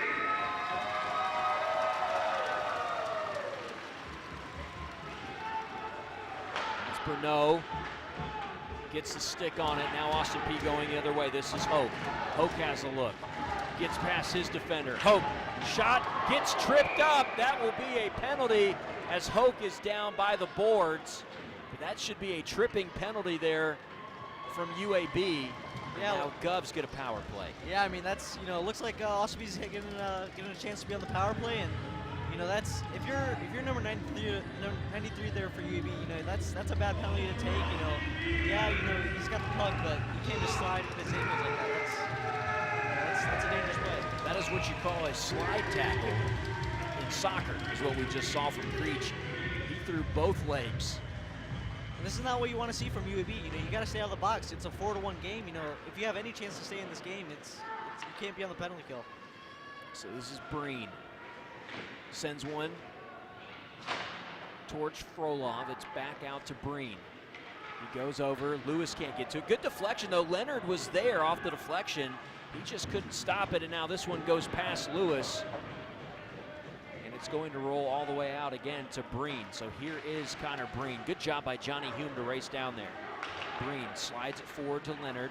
Leonard's going to keep it alive off of his skate. Drops it back. Slides it over yet again, but one away and just thrown the other way by Lohr. As Wells comes out, Wells able to make it dance across the top of the boards to Leonard. Now Leonard 2-on-2 with Breen. Goes around, can he try to sneak this one in? He goes to Moyer. Moyer goes off the pads though. Moyer had a beauty of a look. Just could not get it past. Yeah, I think Austin Peay here has an advantage with speed, you know, so they're doing a great job using their speed and you know, causing odd man advantages for them. So again, Govs on the power play for another 40 seconds. Soft layoff, Ethan Goins. Goins tries it, Goins finds the net! That was a great snipe by Ethan Goins there.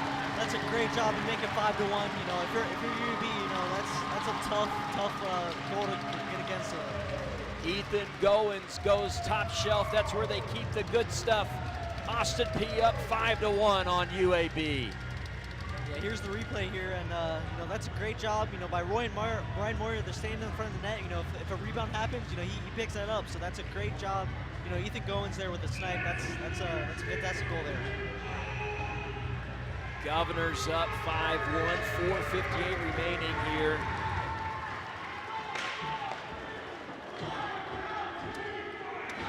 Austin Peay, the Let's Go Peay chants ring out here in the second period.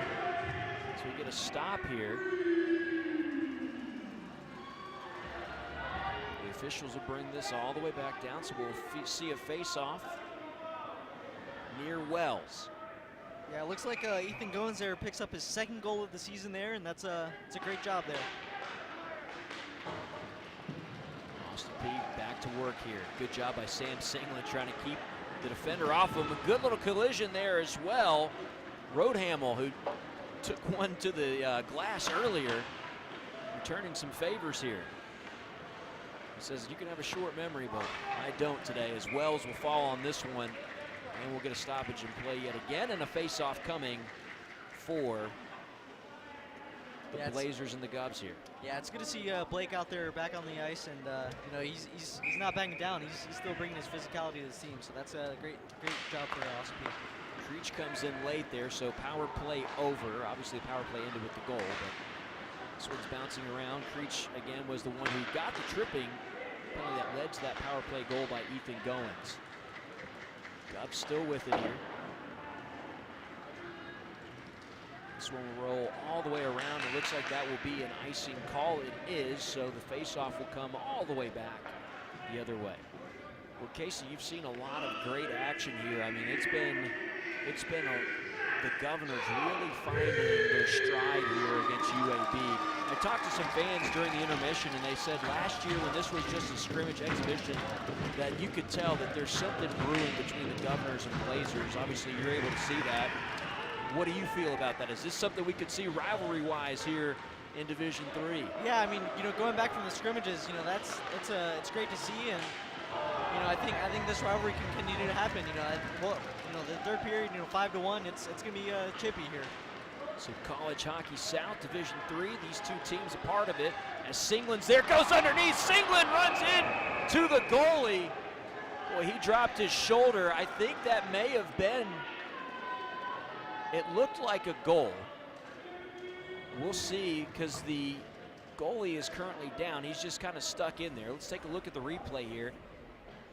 Yeah, I mean, you know, that's I don't know if that's a goal interference there, but you know, I think that was a, you know, hard-nosed play. I think, you know, he just lost his edge and, you know, lost his skate. That's I don't know if that's goal interference there. I mean, he had pressure, you know, from behind, so I don't know. Well, they'll call it because Singland's in the penalty box, so it will be a power play for UAB. Frolov took the entire body there of Sam Singland, who was coming in hot, trying to get that goal around. I mentioned it. He dropped the shoulder into him and took out Frolov. I mean, you know, Sam was coming in with a lot of speed there, and you know, I don't think that was totally his fault though. I mean, he had, you know, back check. You know, he was getting back check from you know, UAB player. So I don't know if that's totally his fault, but you know, it's, you know, hopefully the goalie for UAB is okay, and you know, we'll see. He is up. Again, we'll take a look at it. Singland. This is another angle. Yeah, it looks trying to get by. Yeah, it looks like he just got tripped there by a UAB player, and you know, I don't know if that's really his fault. I mean, you know, yeah, he was driving the net really hard, but you know, I think that, you know, it's a clean play. I mean, he just lost an edge. You know, that's not really his fault there. We'll go down. Has a penalty here, so back on the power play is UAB. Governor's trying to kill another one here. Govs will looks like a 5-minute major penalty here. So I don't agree with that. I mean, that's I don't know about that call. I mean, that's, you know, that's just a hard-nosed play by Sam Singland. I don't think he deserves that. That's he got tripped by a UAB player. I don't know about that. Sam Singland will join Smith, who's been there for a hot minute, his gloves and helmet off. This is Hume. Over to Carlson.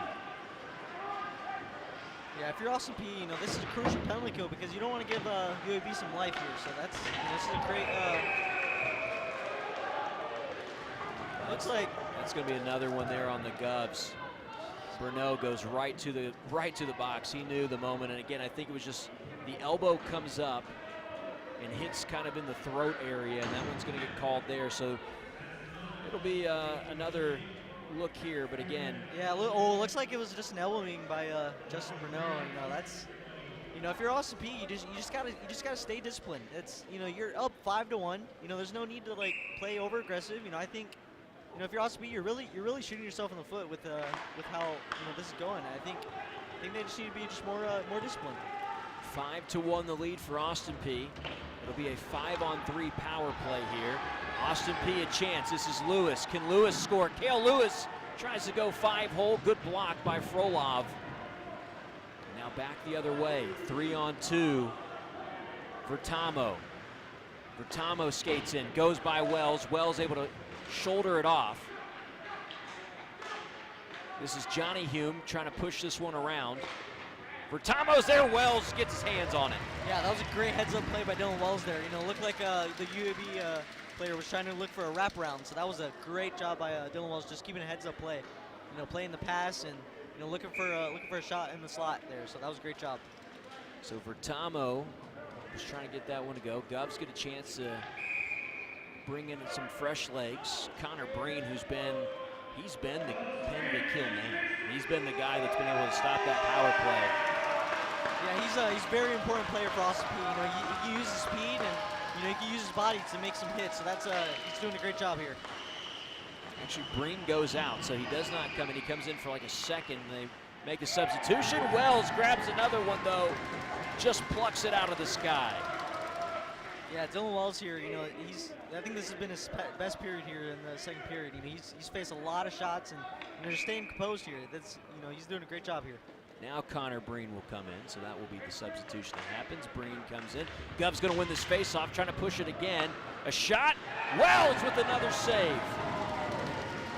Yeah, if you're Austin Peay here, you're just going to look here to get it out. I mean, they've had a lot of penalties here, and I think if you're Austin Peay, you just need to get it clear here.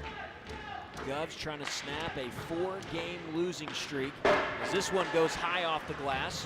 Back around, a good job to knee that one out off the pad by Wells. This is Trimble. Over to Lohr. Lohr whiffs on it a little bit. Breen sends it the other way. How about Connor Breen, the defense tonight, just being on top of it? Yeah, I think UAB just needs to be more creative. I mean, I think they're just having a lot of one-and-done shots here. I think they need to be more creative. Hume has it, goes off the pad, popped up yet again. Carlson will trace it down. Yeah, it looks like UAB, they have time to get set up, but they're not getting set up. I think they just need to be more calm with the puck here. This time Lohr is able to save that one from getting sent away. Over to Johnny Hume, who goes Joseph Hume. Back around, and Johnny Hume finally able to get past Wells with that one. Johnny Hume has goal number 2 in this one. Yeah, that was a great pass by Joseph Hume, and then to Johnny Hume. That's a good play there by UAB. Get in some life in there. Take a look at it again here. Yeah, Hume. that's a great cross crease pass by Joseph Hume, and finding Johnny Hume there. That's a great connection, and hopefully that may bring some life to them. It's a 5-2 game. We'll see if that brings some life into them. So it'll be 5-on-4 here. Govs almost killed that, but again, we mentioned the change from it being, and actually still 5-on-3, but the change from it being a minor to a major has prolonged the fact that the Govs defense has really had to just try to get rid of this as much as possible. Yeah, I mean, Austin Peay's, they just got to stay disciplined. I mean, they still got time, they still got the lead. So, if you're Austin Peay, just stay disciplined. Ethan Goins hits the deck there for a second. As Connor Breen tries to send that one deep. He's got a man who's coming in off of one power play. This is Leonard, who just loses it. Leonard trying to fight through on it. Leonard hits the boards as Creech comes over. Great job there by Lewis to get his skate in front of it deflected. Creech is there. Govs come in. Ethan Goins. What a play by Goins to just get a leg on it. Now back over to Franklin. Franklin races down on this one. Over to Ethan Goins. Goins, again, Govs right now trying to kill another power play. Just goes under 2 minutes on that power play. So again, 5-on-4 here. UAB just scored. Johnny Hume got his second goal and equals the amount that UAB has. He's been the only scorer for the Blazers. It's 5-2 Governors lead here with just under 20 seconds remaining here in the second period. Govs will just try to stop this one. Yeah, if I'm Austin Peay here, I can't get a turnover here. It's very important to just keep the puck here. Johnny Hume, 5 seconds. Ethan Goins comes over to try to make this a chance He does get a block on it, so Ethan Goins will end up winning that one away, and the Governors will take this 5-2 lead into the second intermission. The Governors did get a goal in this one. UAB picked up one as well. Govs got 2 in the second period. But stay tuned here. We got more crunch time intermission reports, but first, your sports communication students Kendall Ball and Ellis Jr. from Govs Football with a special guest here on Austin Peay Sports Network. Here? Oh, okay. Good, because I was going to, wait, we go restart?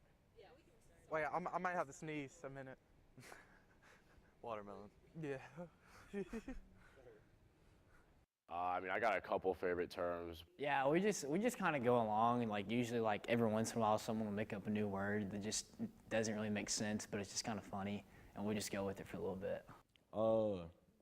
Me and a lot of the boys, we like to say Ferda, which is just, you know, you make a big play, you have a sick goal, take a hit, you know what I mean? It's Ferda, you know, it's for the boys, for the family. A lot of guys say get pucks deep. That's always like the message. And, you know, that just kind of means like if you have no other pass, you're in the neutral zone, just getting the puck deep is the safest option. You give your forwards a chance to get the puck and like get a chance to score a goal on the offensive end. Tindy, yeah, it's what we refer to as our goalies. You got to have good lettuce. That's where your hair comes out the bottom of your helmet, and I need to grow mine out a little bit. I love protecting my Tindy. Ferda. It's like kind of a different way to say Forda. It's like Ferda, like Ferda boys. So I don't know. It's kind of goofy, but it sticks. My favorite word right now is probably nip the goalie.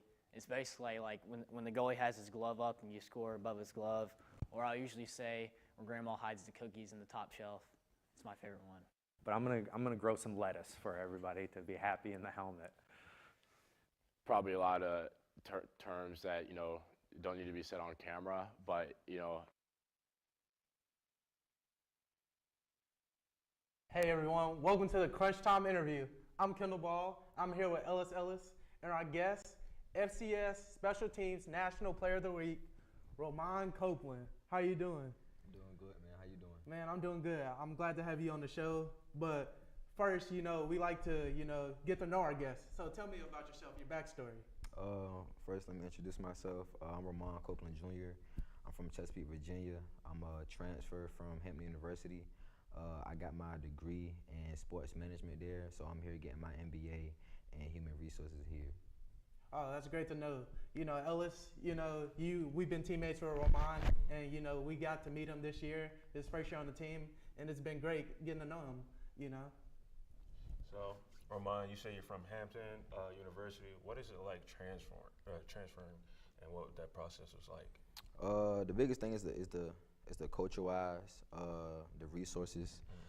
Just far as on a business standpoint here, you know, you don't have to like worry about the things you gotta take care of outside of football. But there, I had to be on top of them, which was with Pell Grant money or like classes, making sure I'm taking the right classes. But here, everything is just taken care of, so I ain't gotta worry about that. So, you know, first year here at Austin Peay, what is it like, environment-wise? How did you grow into that, and how it impacted you? When I came here in May with you guys, it pretty much was a smooth transition. Like everybody was allowed to be themselves. Like you wasn't judged for just being yourself or whatever. So I kind of like just fit in the category. But everybody was pretty much on the same page when I got here. We had the same goals and just, you know, wanted to come here and ball. But Tennessee, it's a good place of living here. I'm into nature, so it's a lot of land and it's a lot of like waters and stuff over here. So that's what I'm into, just fit perfectly. Well, piggybacking off of Ellis, you know, you said it's your first year at Austin Peay, and you've already made a huge impact on the field. So let's talk about last week. You know, I know you've been asked a lot of times about the game you had. You know, you had a punt return, you had a good kick return. Tell me about that game and what like made that game so successful in the special teams. You know, Coach Ferris, Coach Nudo, you know, they just preach about how important special teams is, and we had to play good on all three phases. So just going into that game, we knew that we had to go out there and dominate and just play our game, play our speed, and just go out there and have fun. but we executed it, and we got the dub, and it was a great feeling. And we had the big crowd with us. They're always there to support us through the games, whether we win or lose. So it's hats off to them. But Coach Fair just said never get complacent, don't get too comfortable, just continue to chase that winning feeling. So it was a good feeling. Yeah, and I know, returners, it's a hard job. You have to track the ball, make sure you have possession first, and then make a play where you got 11 people running down the field full speed coming at you. So tell me how it is when the ball's in the air. What goes through your mind? When the ball's in the air, the first thing I gotta do is catch it. Like, that's the possession. That's the number one thing. Then after that, it's time to go to the end zone. You know what I'm saying? So just with those plays, it was just all about just going out there and dominating, just playing fast and just executing. But when the ball in my hands, I'm just trying to score every time I touch it. So that's probably what happened last Saturday. So that's pretty much happened. Talking about sports here, what made you get into football and why?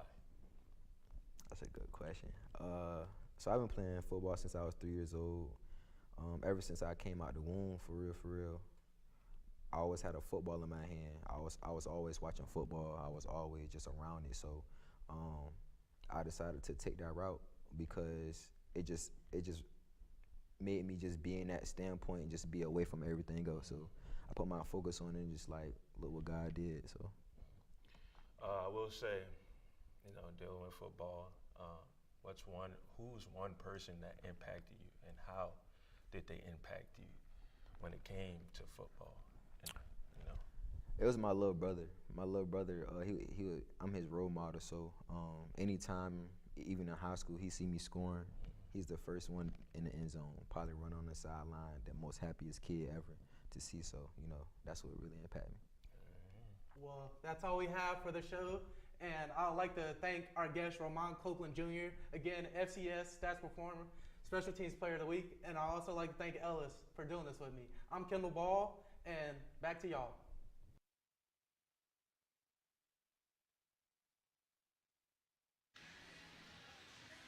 What a great interview we had from Kendall Ball and Ellis Ellis.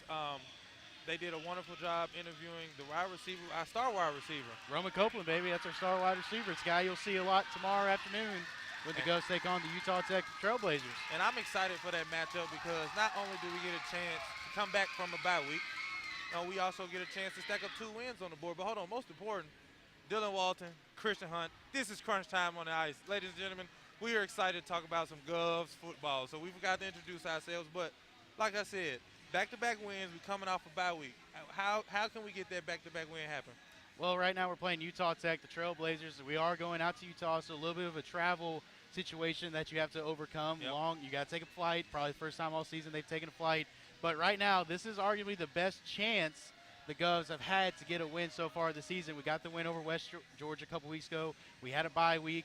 Now we're facing off against a winless Utah Tech team. As of right now, they got beat last week by Tarleton State, who we will see on the 26th homecoming, where you got us truly and Bryce Robinson, the Crunch Time Govs game day. So you'll see that on the 26th. But yeah, I mean, you're facing off a team that hasn't won a game yet this season, but that's a dangerous spot to be in for the Govs because you've got a team that essentially has nothing to lose. Yeah, nothing to lose. And so that's going to be something that's dangerous for the Govs. That's by no means do we need to say, hey, this is an easy win, because there hasn't been an easy win for the Govs this season at all. So it's something that the Govs are going to have to really harp on. Jeff Ferris, the head coach, is going to have to tell his guys, listen, they may be winless, and their losses haven't exactly been close, right? They've been blown out in almost every game, but you know that they are going to try to throw the kitchen sink at the Govs tomorrow.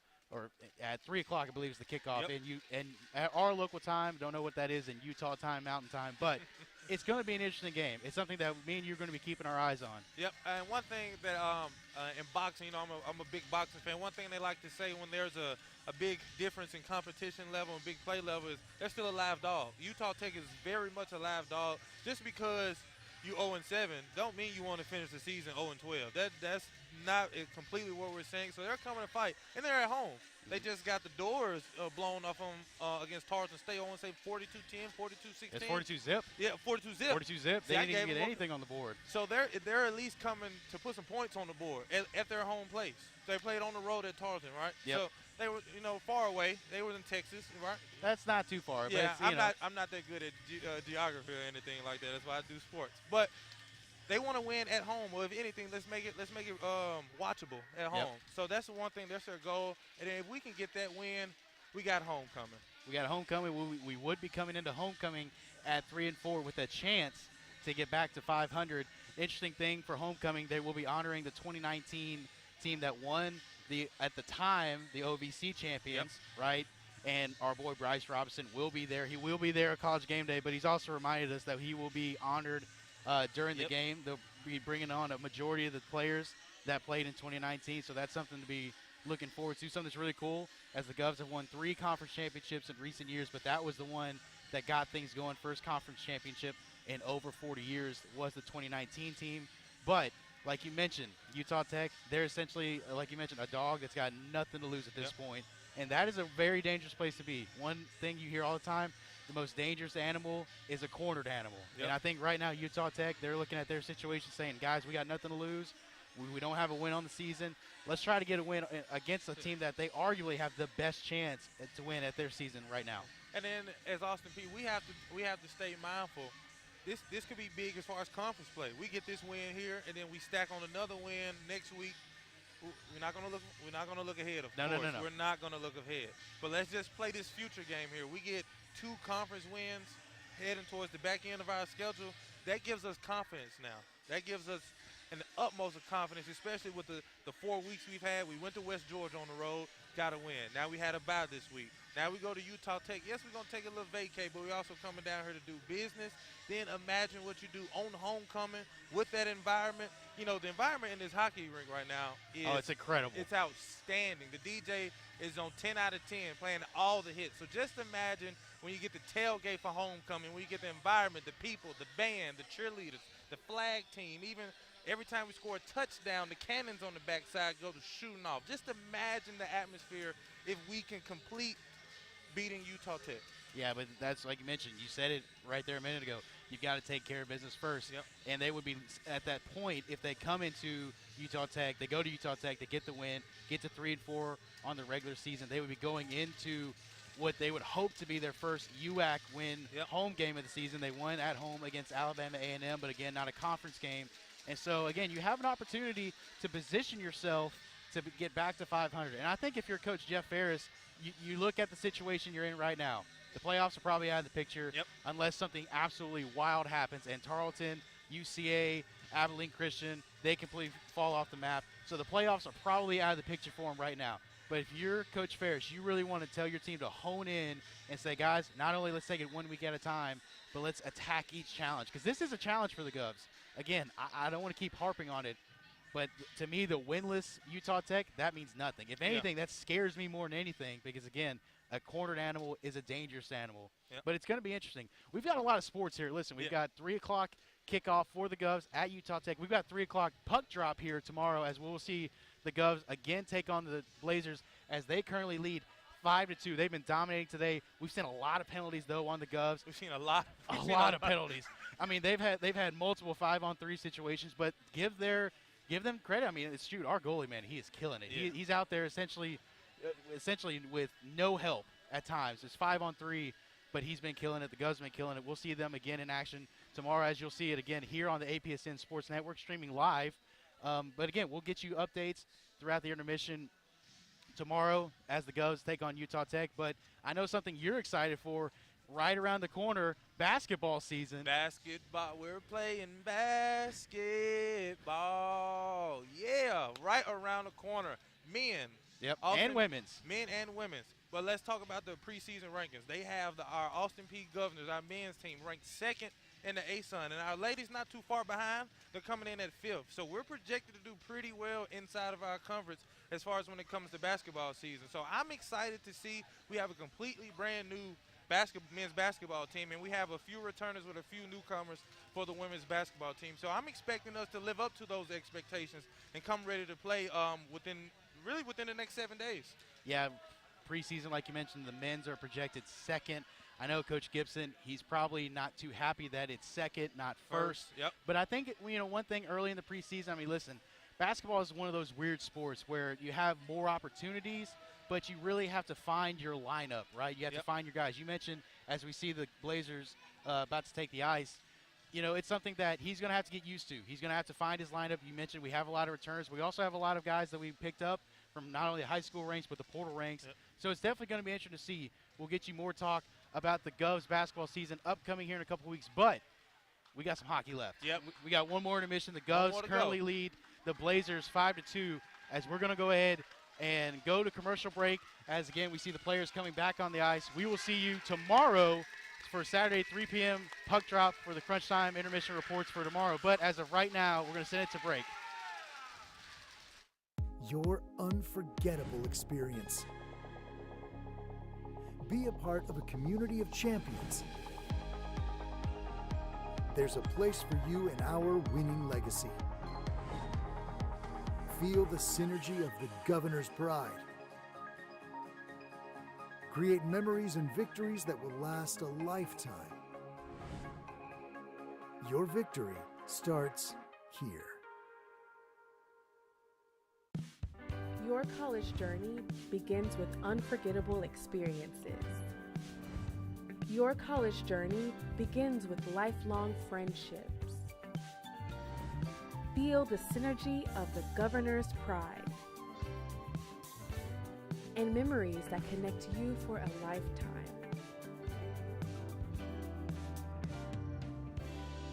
Your college journey starts here at Austin Peay. And welcome back as we get set here for the third period of play. Austin Peay, and I think we're back to the action here. Isabella, I'm sorry. So it looks like Coach is already up on the bench here. So off the face-off here, it's going to go back to it. Looks like Coach Eastwood. I'm going to imagine Coach Eastwood, he's already in the zone. So we're just going to keep the action here as the Govs try to get things going. This is Lewis. Lewis skates around the backside of the net, gets tripped up a little bit there on this fresh ice. Got to give a shout out, of course, to the ice resurfacers. Zamboni's the brand, right? As well as gets the grab. That was our hockey knowledge that we were talking about earlier. Was, you know, a lot of people say it's the Zamboni man because they see Zamboni on the front, but it's the brand, right? It's a brand of the ice resurfacer. Yes, sir. Yep. But they're always great people. They enjoy it. Oh yeah. One of them name is Paul, so he's a great guy. All right, Paul. He's the guy. You know Paul. Yep. Yeah, I work here. I work at the Ford Ice Center, so I've begun to know a lot of these guys. Shout out to Paul. As we see Moyer back with this one. Good deflection by Johnny Hume. Johnny Hume's already got 2 goals. Can he make it 3? He will miss that one. Good deflection by the Governors. Again, Austin Peay's still technically 4-on-5 right now to start. Trying to kill this last penalty. We're at 20 seconds remaining in this power play as Lohr sends that one. Wells able to deflect it off the pads.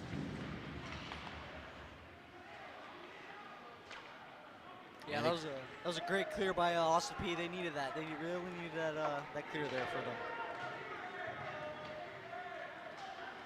Lohr slips up, still on the ice, and I know that one's not going to get called. I know it looked like it should have been maybe even tripping, but he slid. I mean, yeah, it's a close call there. Again, the surface is fresh here, so a lot of times that makes it a little bit trickier when the surface is so freshly redone. As the power play is finally killed, Govs 5-2, full strength.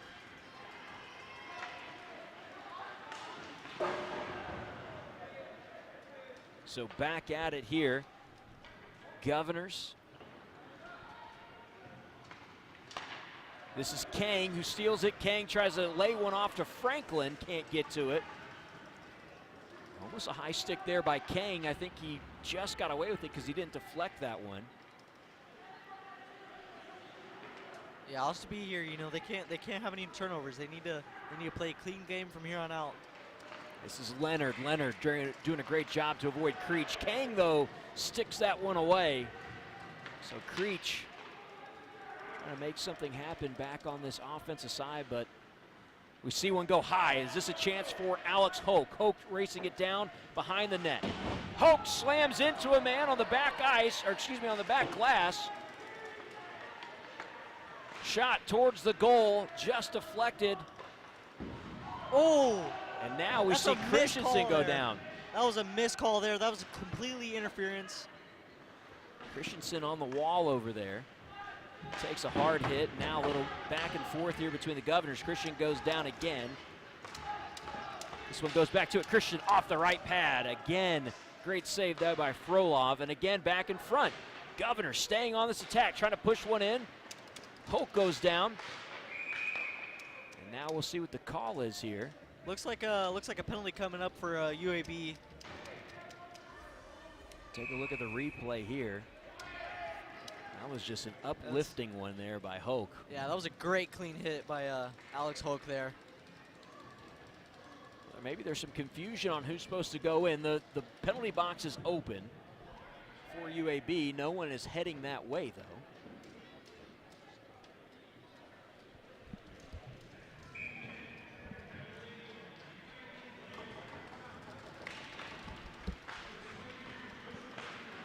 So 5-2, Govs will have the power play here. I think King went into the box.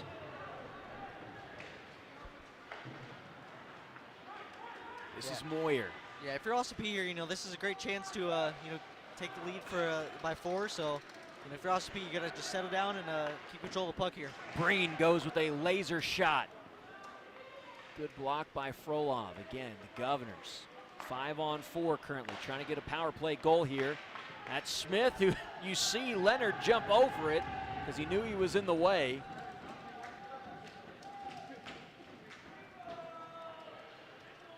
Racing down after it is Cale Lewis. So here's Lewis off to Moyer, the captain. Little confusion between Leonard and Goins. Now at the last second, Dylan Wells realizes it's just black jerseys around him, so he has to make a decision. Goins, though, he'll have the opportunity. 2-on-2, now 3-on-2 as Leonard comes up. Leonard finds it! That is Leonard who gets the goal. Peyton Leonard goes glove side and connects with the net. That was a great drop pass by Zach Tate there, and to leave that shot right for Peyton Leonard there. That was a great job by drop pass, and then a great shot by Peyton Leonard there. That was a great job. Smooth as can be, Peyton Leonard. Opposite side, great results. Yeah, it looks like Peyton Leonard with his third goal of the season here, so that's a great job by Peyton Leonard. 6-2, Austin Peay's lead now here in the third period. Again, Austin Peay, this is Bruneau, lays it off, had a chance there. Singlin was there as he hits the boards and goes down. Back out, Govs to Bruneau, who's going to see if he has someone to pass to. He's going to go, good pass towards the net, bounces around, and it's now going to be back out. Lockwood's there. Can Lockwood save it? He does. Gavin Lockwood just tight-roping the blue line there. Yeah, that was a great heads-up play by Gavin Lockwood there. Fighting for it again in front of the net. Frolov gets it out. Gavin Lockwood tries to go back in. He's going to hit the deck. And now here's the opportunity and a run out. Excuse me, the speed from Kang's going to show. Fast break. Trying to find an opening for Vertamo. No one's there.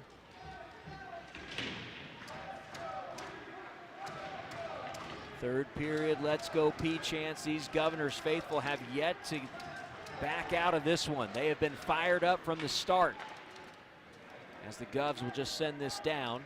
It will not be icing because they were in front of the blue line on their side of the ice. As Carlson, how about that move there by Carlson? Going into the corner, Govs trying to poke this one free. It was in front of Wells, now out, Lohr's here. Can the Govs win it away? They do. Opportunity for Christensen. He sends it down the other way. Chasing it down is Jackson Smith. Smith is there. Back over to Jackson Smith. Can Smith, he was going to try to sneak that one in backside. Now back at it. It finds the net. Does Connor Blackmore. The Governors have found the net again, 7-2. Looks like it's Connor Blackmore's first goal of the season. That was a great job there. Looked like it was just a great shot. I mean, that's a snipe there at a weird angle. You know, I don't know if the goalie lost track of the puck there, but that was a great snipe there by Connor Blackmore. getting his first goal of the season there. That was a great job. Connor Blackmore. The freshman, too. What a play for Austin Peay. They've kept the intensity up.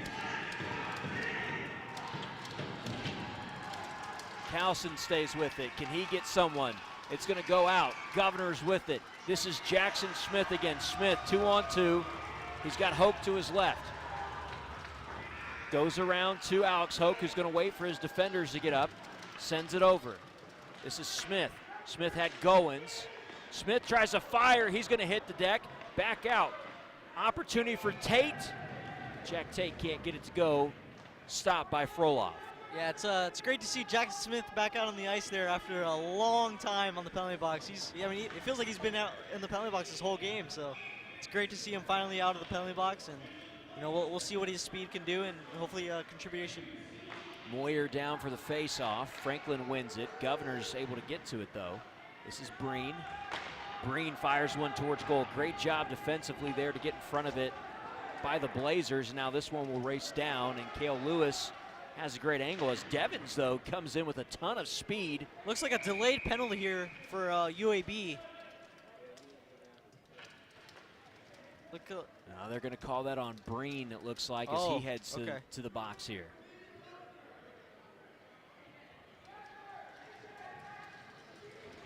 So Connor Breen, who's been the penalty kill expert in this one, is going to have to sit here as his team will try to kill another one. Yeah, he's a very important player on this power play or on this penalty kill. So, we'll see what Osby can do to find more players to get the puck out. Face-off will be to the right of Dylan Wells. For UAB here, you're just trying to get a goal here. Just try to find anything to get back in this game. Lohr sends that one towards Johnny Hume. Johnny Hume has both of the goals for the Blazers as this one comes out to Trimble. Leonard thought he had it. He thought he was able to get around Trimble. Shot towards it. Wells pops it up. Looked like Dylan Welser's got his end of his stick there on that puck, and it looked like the puck just hit the crossbar too. So that was a close call there from Dylan Wells, but it was a great job just staying heads up there. So Joseph Hume was the one that sends that one with some firepower towards Wells. Wells gets the deflection and back to the face-off here. Creech thought he had it. Blocked by the Governors. Now the Govs trying to send it down to Leonard. Deflection, Leonard's there, can he score? Leonard almost had that one. Good block there by Frolov. Johnny Hume's there. Yeah, that was Jackson a weird, Smith trying to fight for it. Weird deflection there. Smith sends it towards goal. Another good block by Frolov, and now the Governors, again, 5-on-4 advantage UAB currently, but Austin Peay, they have been tenacious when it comes to the opportunity to maybe get that shorty goal. That's what they're looking for. But that time Leonard just sends it so he can get a substitution. So Singlin will come in for him. This is Trimble going down. This one goes back around the backside of the net. Johnny Hume letting it go. Tries to get out to Lohr. He does get it. Govs there. Singlin will have a chance. Singlin trying to race on Kang. Singlin wins it. Opportunity, almost has it past Kang. Great job there. Won again by the Governors. That's Bernot who's coming up.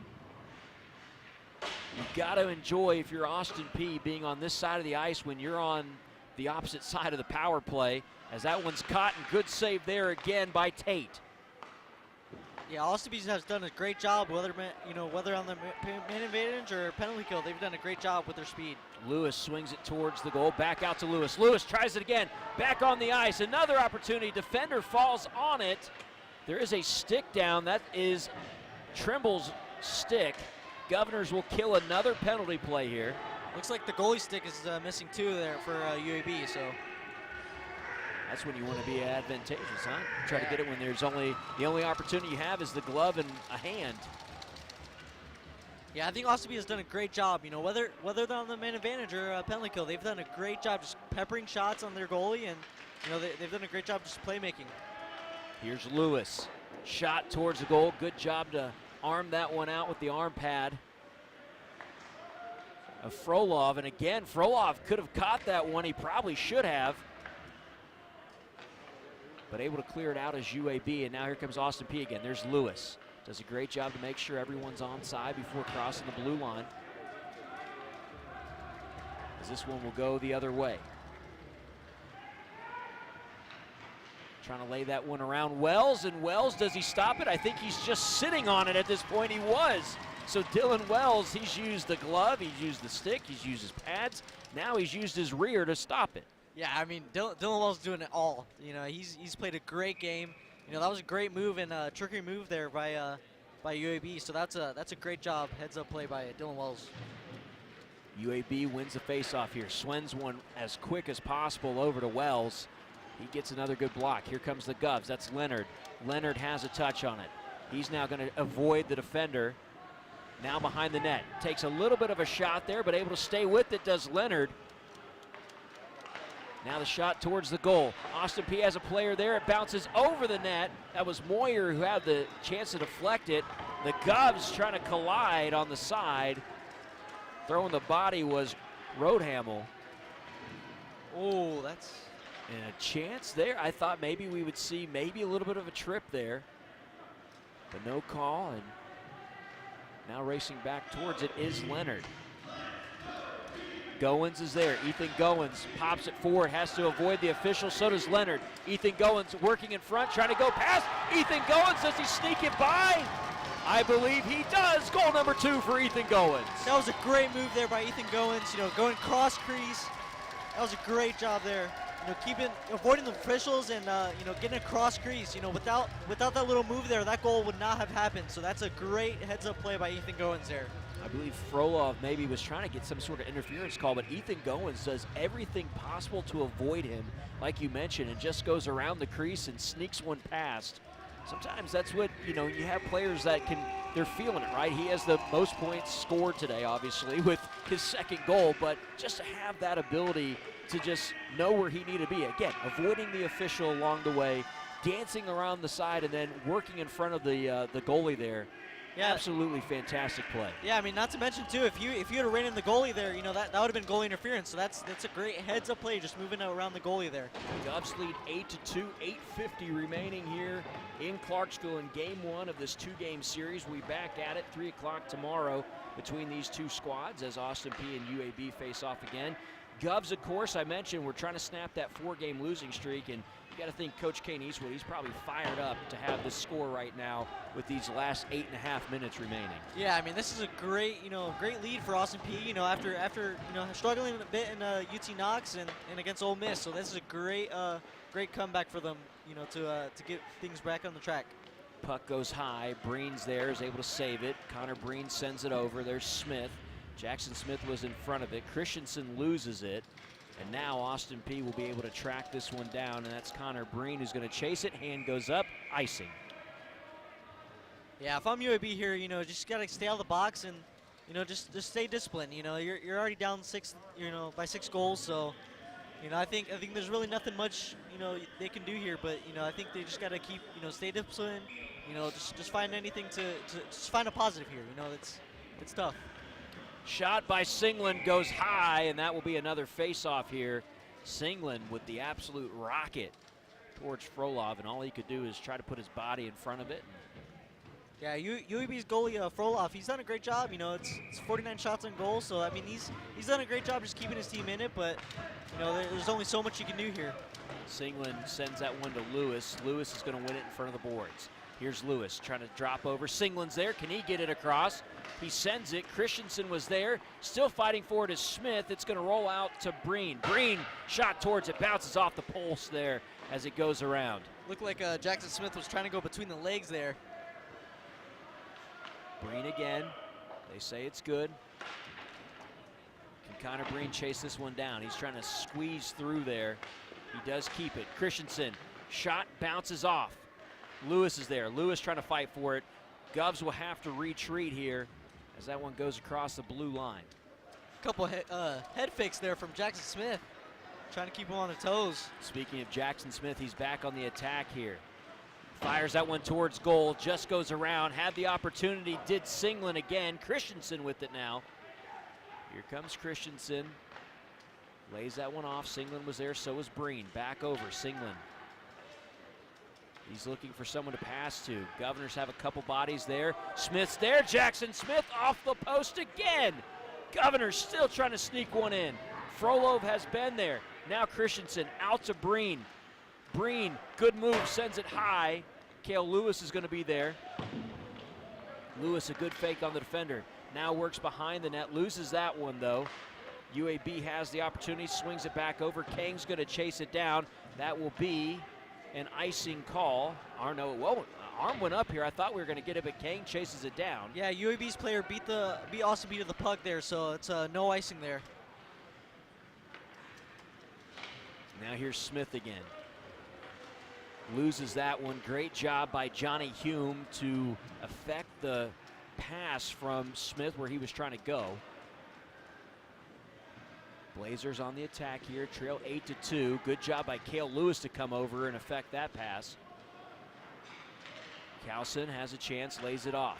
Shot towards goal, Wells is there, another glove on it. Moygan the shot, taken away by Dylan Wells. Yeah, that was a great pass there by Coulson, you know, to get a shot there in the slot. But you know, Dylan Wells has done a great job. You know, just everywhere. He's done.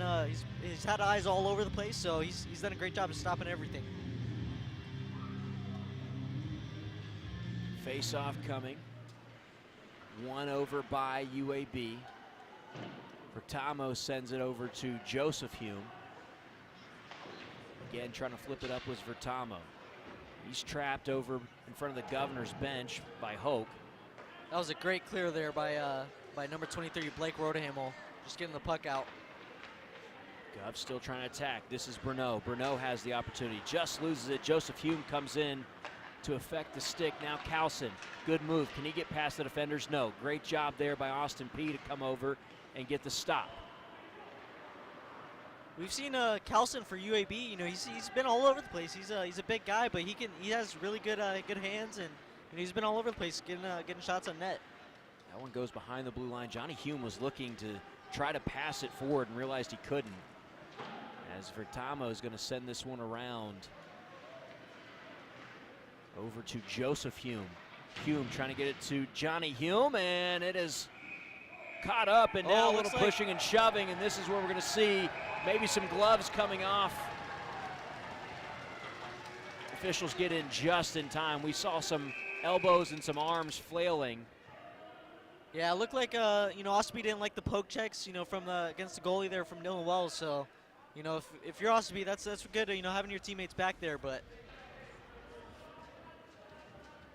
there's a little pushing and shoving going on between Johnny Hume and. Looks like Blake Rodehamel will be going to the box here for, I think, roughing. But you know, that's understandable there. Sometimes you got to protect your guy, right? I mean, that's the main goal. You have your goalie over there, and you don't want. We saw the interference earlier, so you obviously the other way for Austin Peay, but you don't want that to happen. So Rodehamel's going to remind everyone, hey, you don't pick on our guy. Yeah, I mean, I think that's a good penalty to take there. I have no problems with that. It's a good penalty to take if you're Austin Peay. Leonard tries to win this one. It's Joseph Hume. Hume's got to wait for his team to get back across the blue line, though. And Cowson was what slowed that one down, and now Goins and Leonard just have a little bit of miscommunication. Here's Johnny Hume, who got under the Governor's skin just moments ago. Again, has the 2 goals for UAB in this one as Leonard comes over, and Leonard's going to win that one on Vertamo. They're going to say they are. They're going to send Peyton Leonard over to the box, and now it's going to be a 5-on-3. Yeah, I mean, I don't know about that call there. I mean, I don't know what they're calling there, you know, for that, but I don't agree with it. So the officials conversating right now. Again, it's going to be 5-on-3 here. First penalty was 1:29 left in that power play. Yeah, if you're also being, you know, that's tough calls there. I mean, that's a tough break. I mean, you know, you got to stay out of the box, but I mean, there's really nothing you can do with, you know, that's close calls there. It's tough for Austin Peay. Officials coming over to talk to Coach Eastwood.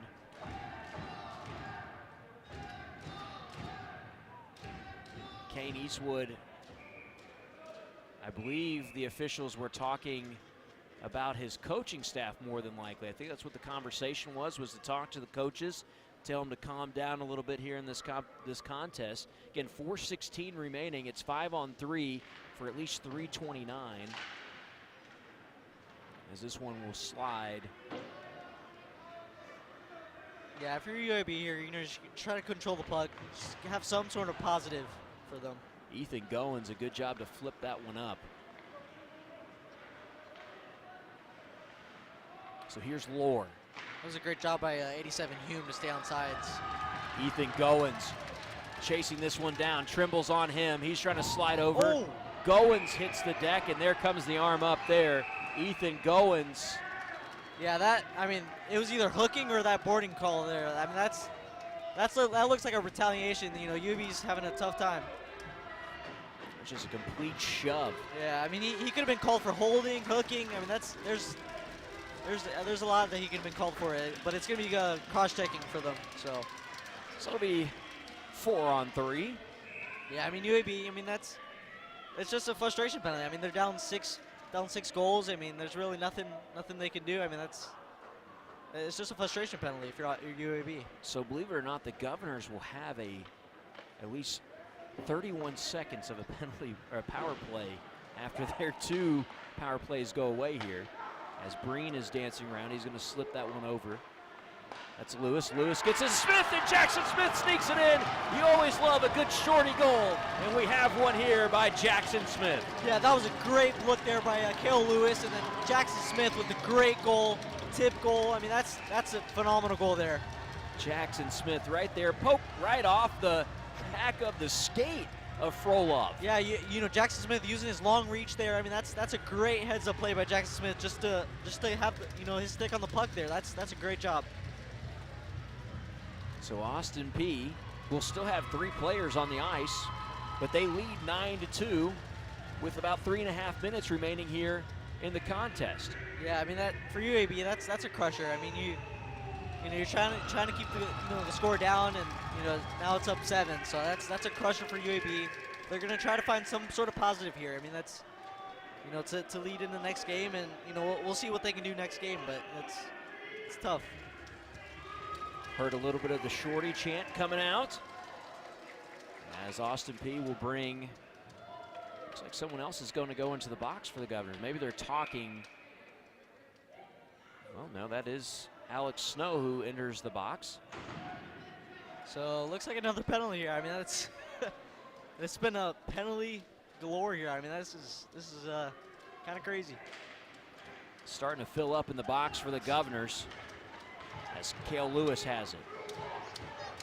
Lewis trying to dance around. Can he lay it off? He does. There's Smith again. Can he play hero once more? He sends it a little too deep, and Breen will have to chase it down. Connor Breen, we talked about it, the penalty killer himself today. Connor Breen's had some absolute heads-up plays to kill a couple of these penalties and these long penalties. We talked about it. There's a lot of people in the box for the Governors. Yeah, I mean, it feels like no matter what, down 3 men, I still feel like they can control the puck here. I mean, they've been doing it all night. And they do it right here. Connor Breen able to get to it. Breen's going to have to send it back, so the Govs will have to get back as Cale Lewis will watch this one drift around. Cale Lewis chases it down in front, and now he goes behind the net. Franklin's trying to make this and be disruptive. He cannot as Smith gets it. Jackson Smith. Good job by Jackson Smith. That's what you call pulling the chair out from someone right there. Yeah, I mean, it looks like he's just playing with them. I mean, he can do that. He's such a skilled player. He can do that. Jackson Smith goes around, sends it back over towards Frolov. He can't get to it. This is Lewis. Lewis is going to give that one off. That's Singland. Singland can he score here? Tries to get it while diving. I think Sam Singland went in between the legs. That was a great deke by Sam Singland just to get a shot off. That's a phenomenal. We have the replay coming up too. Yeah, he went in between the legs and then shot it while he was diving down the ground. That was a great play by Sam Singland there. So the Govs will have a power play here for 23 seconds, it looks like. Sends this one over. Govs go over to Singland. Singland trying to find the net again. Can he do it? He's going to skate around here. Sends it high. Good deflection. Govs stay with it, though. This is Cooper Smith. Sends it over to Jackson Smith. Calson, great job there, and out of the box is Trimble. Quickly over, it's a 2-on-1, sends it towards it. Wells puts just enough glove on it to send it away and then gets enough pad on it there. Calson not giving up here, minute 30 remaining, goes right back at it. Wells flips it off the pad and snags it right in front of him. Yeah, that was a great heads-up play by Dylan Wells there. You know, Calson's been all over the ice for UAB. I think he's been their best player. So, you know, I think he's done a great job just being all over and using his body. So, you know, if you're UAB, that's a positive, and you know you're trying to look for it for the next game. Take a look at it one more time. Calson again, right off the pad, and you see Wells come in. And again, I think that's been the difference too. Wells has gotten his glove on it and stopped a lot. The issue that we've seen on the other side for Frolov has just been the fact that it's been where it bounces off the pad and he can't stop the play, and that allows the Governors to get that little knockback in. Yeah, you know, rebound control is very important in the goaltender position, so it's definitely something that UAB needs to work on. Calson tries to dance around. Gov's able to poke it free. Now here's going to be the opportunity from Alex Snow. Snow races. It's 2-on-2. Does he pass to the captain? No, he loses it there. He goes down. No call there. Trimble's going to have it. And now it goes back to Austin Peay. 48 seconds remaining in this contest. Governors up 9-2. And there is a stop and play here. I'm not sure what that whistle was.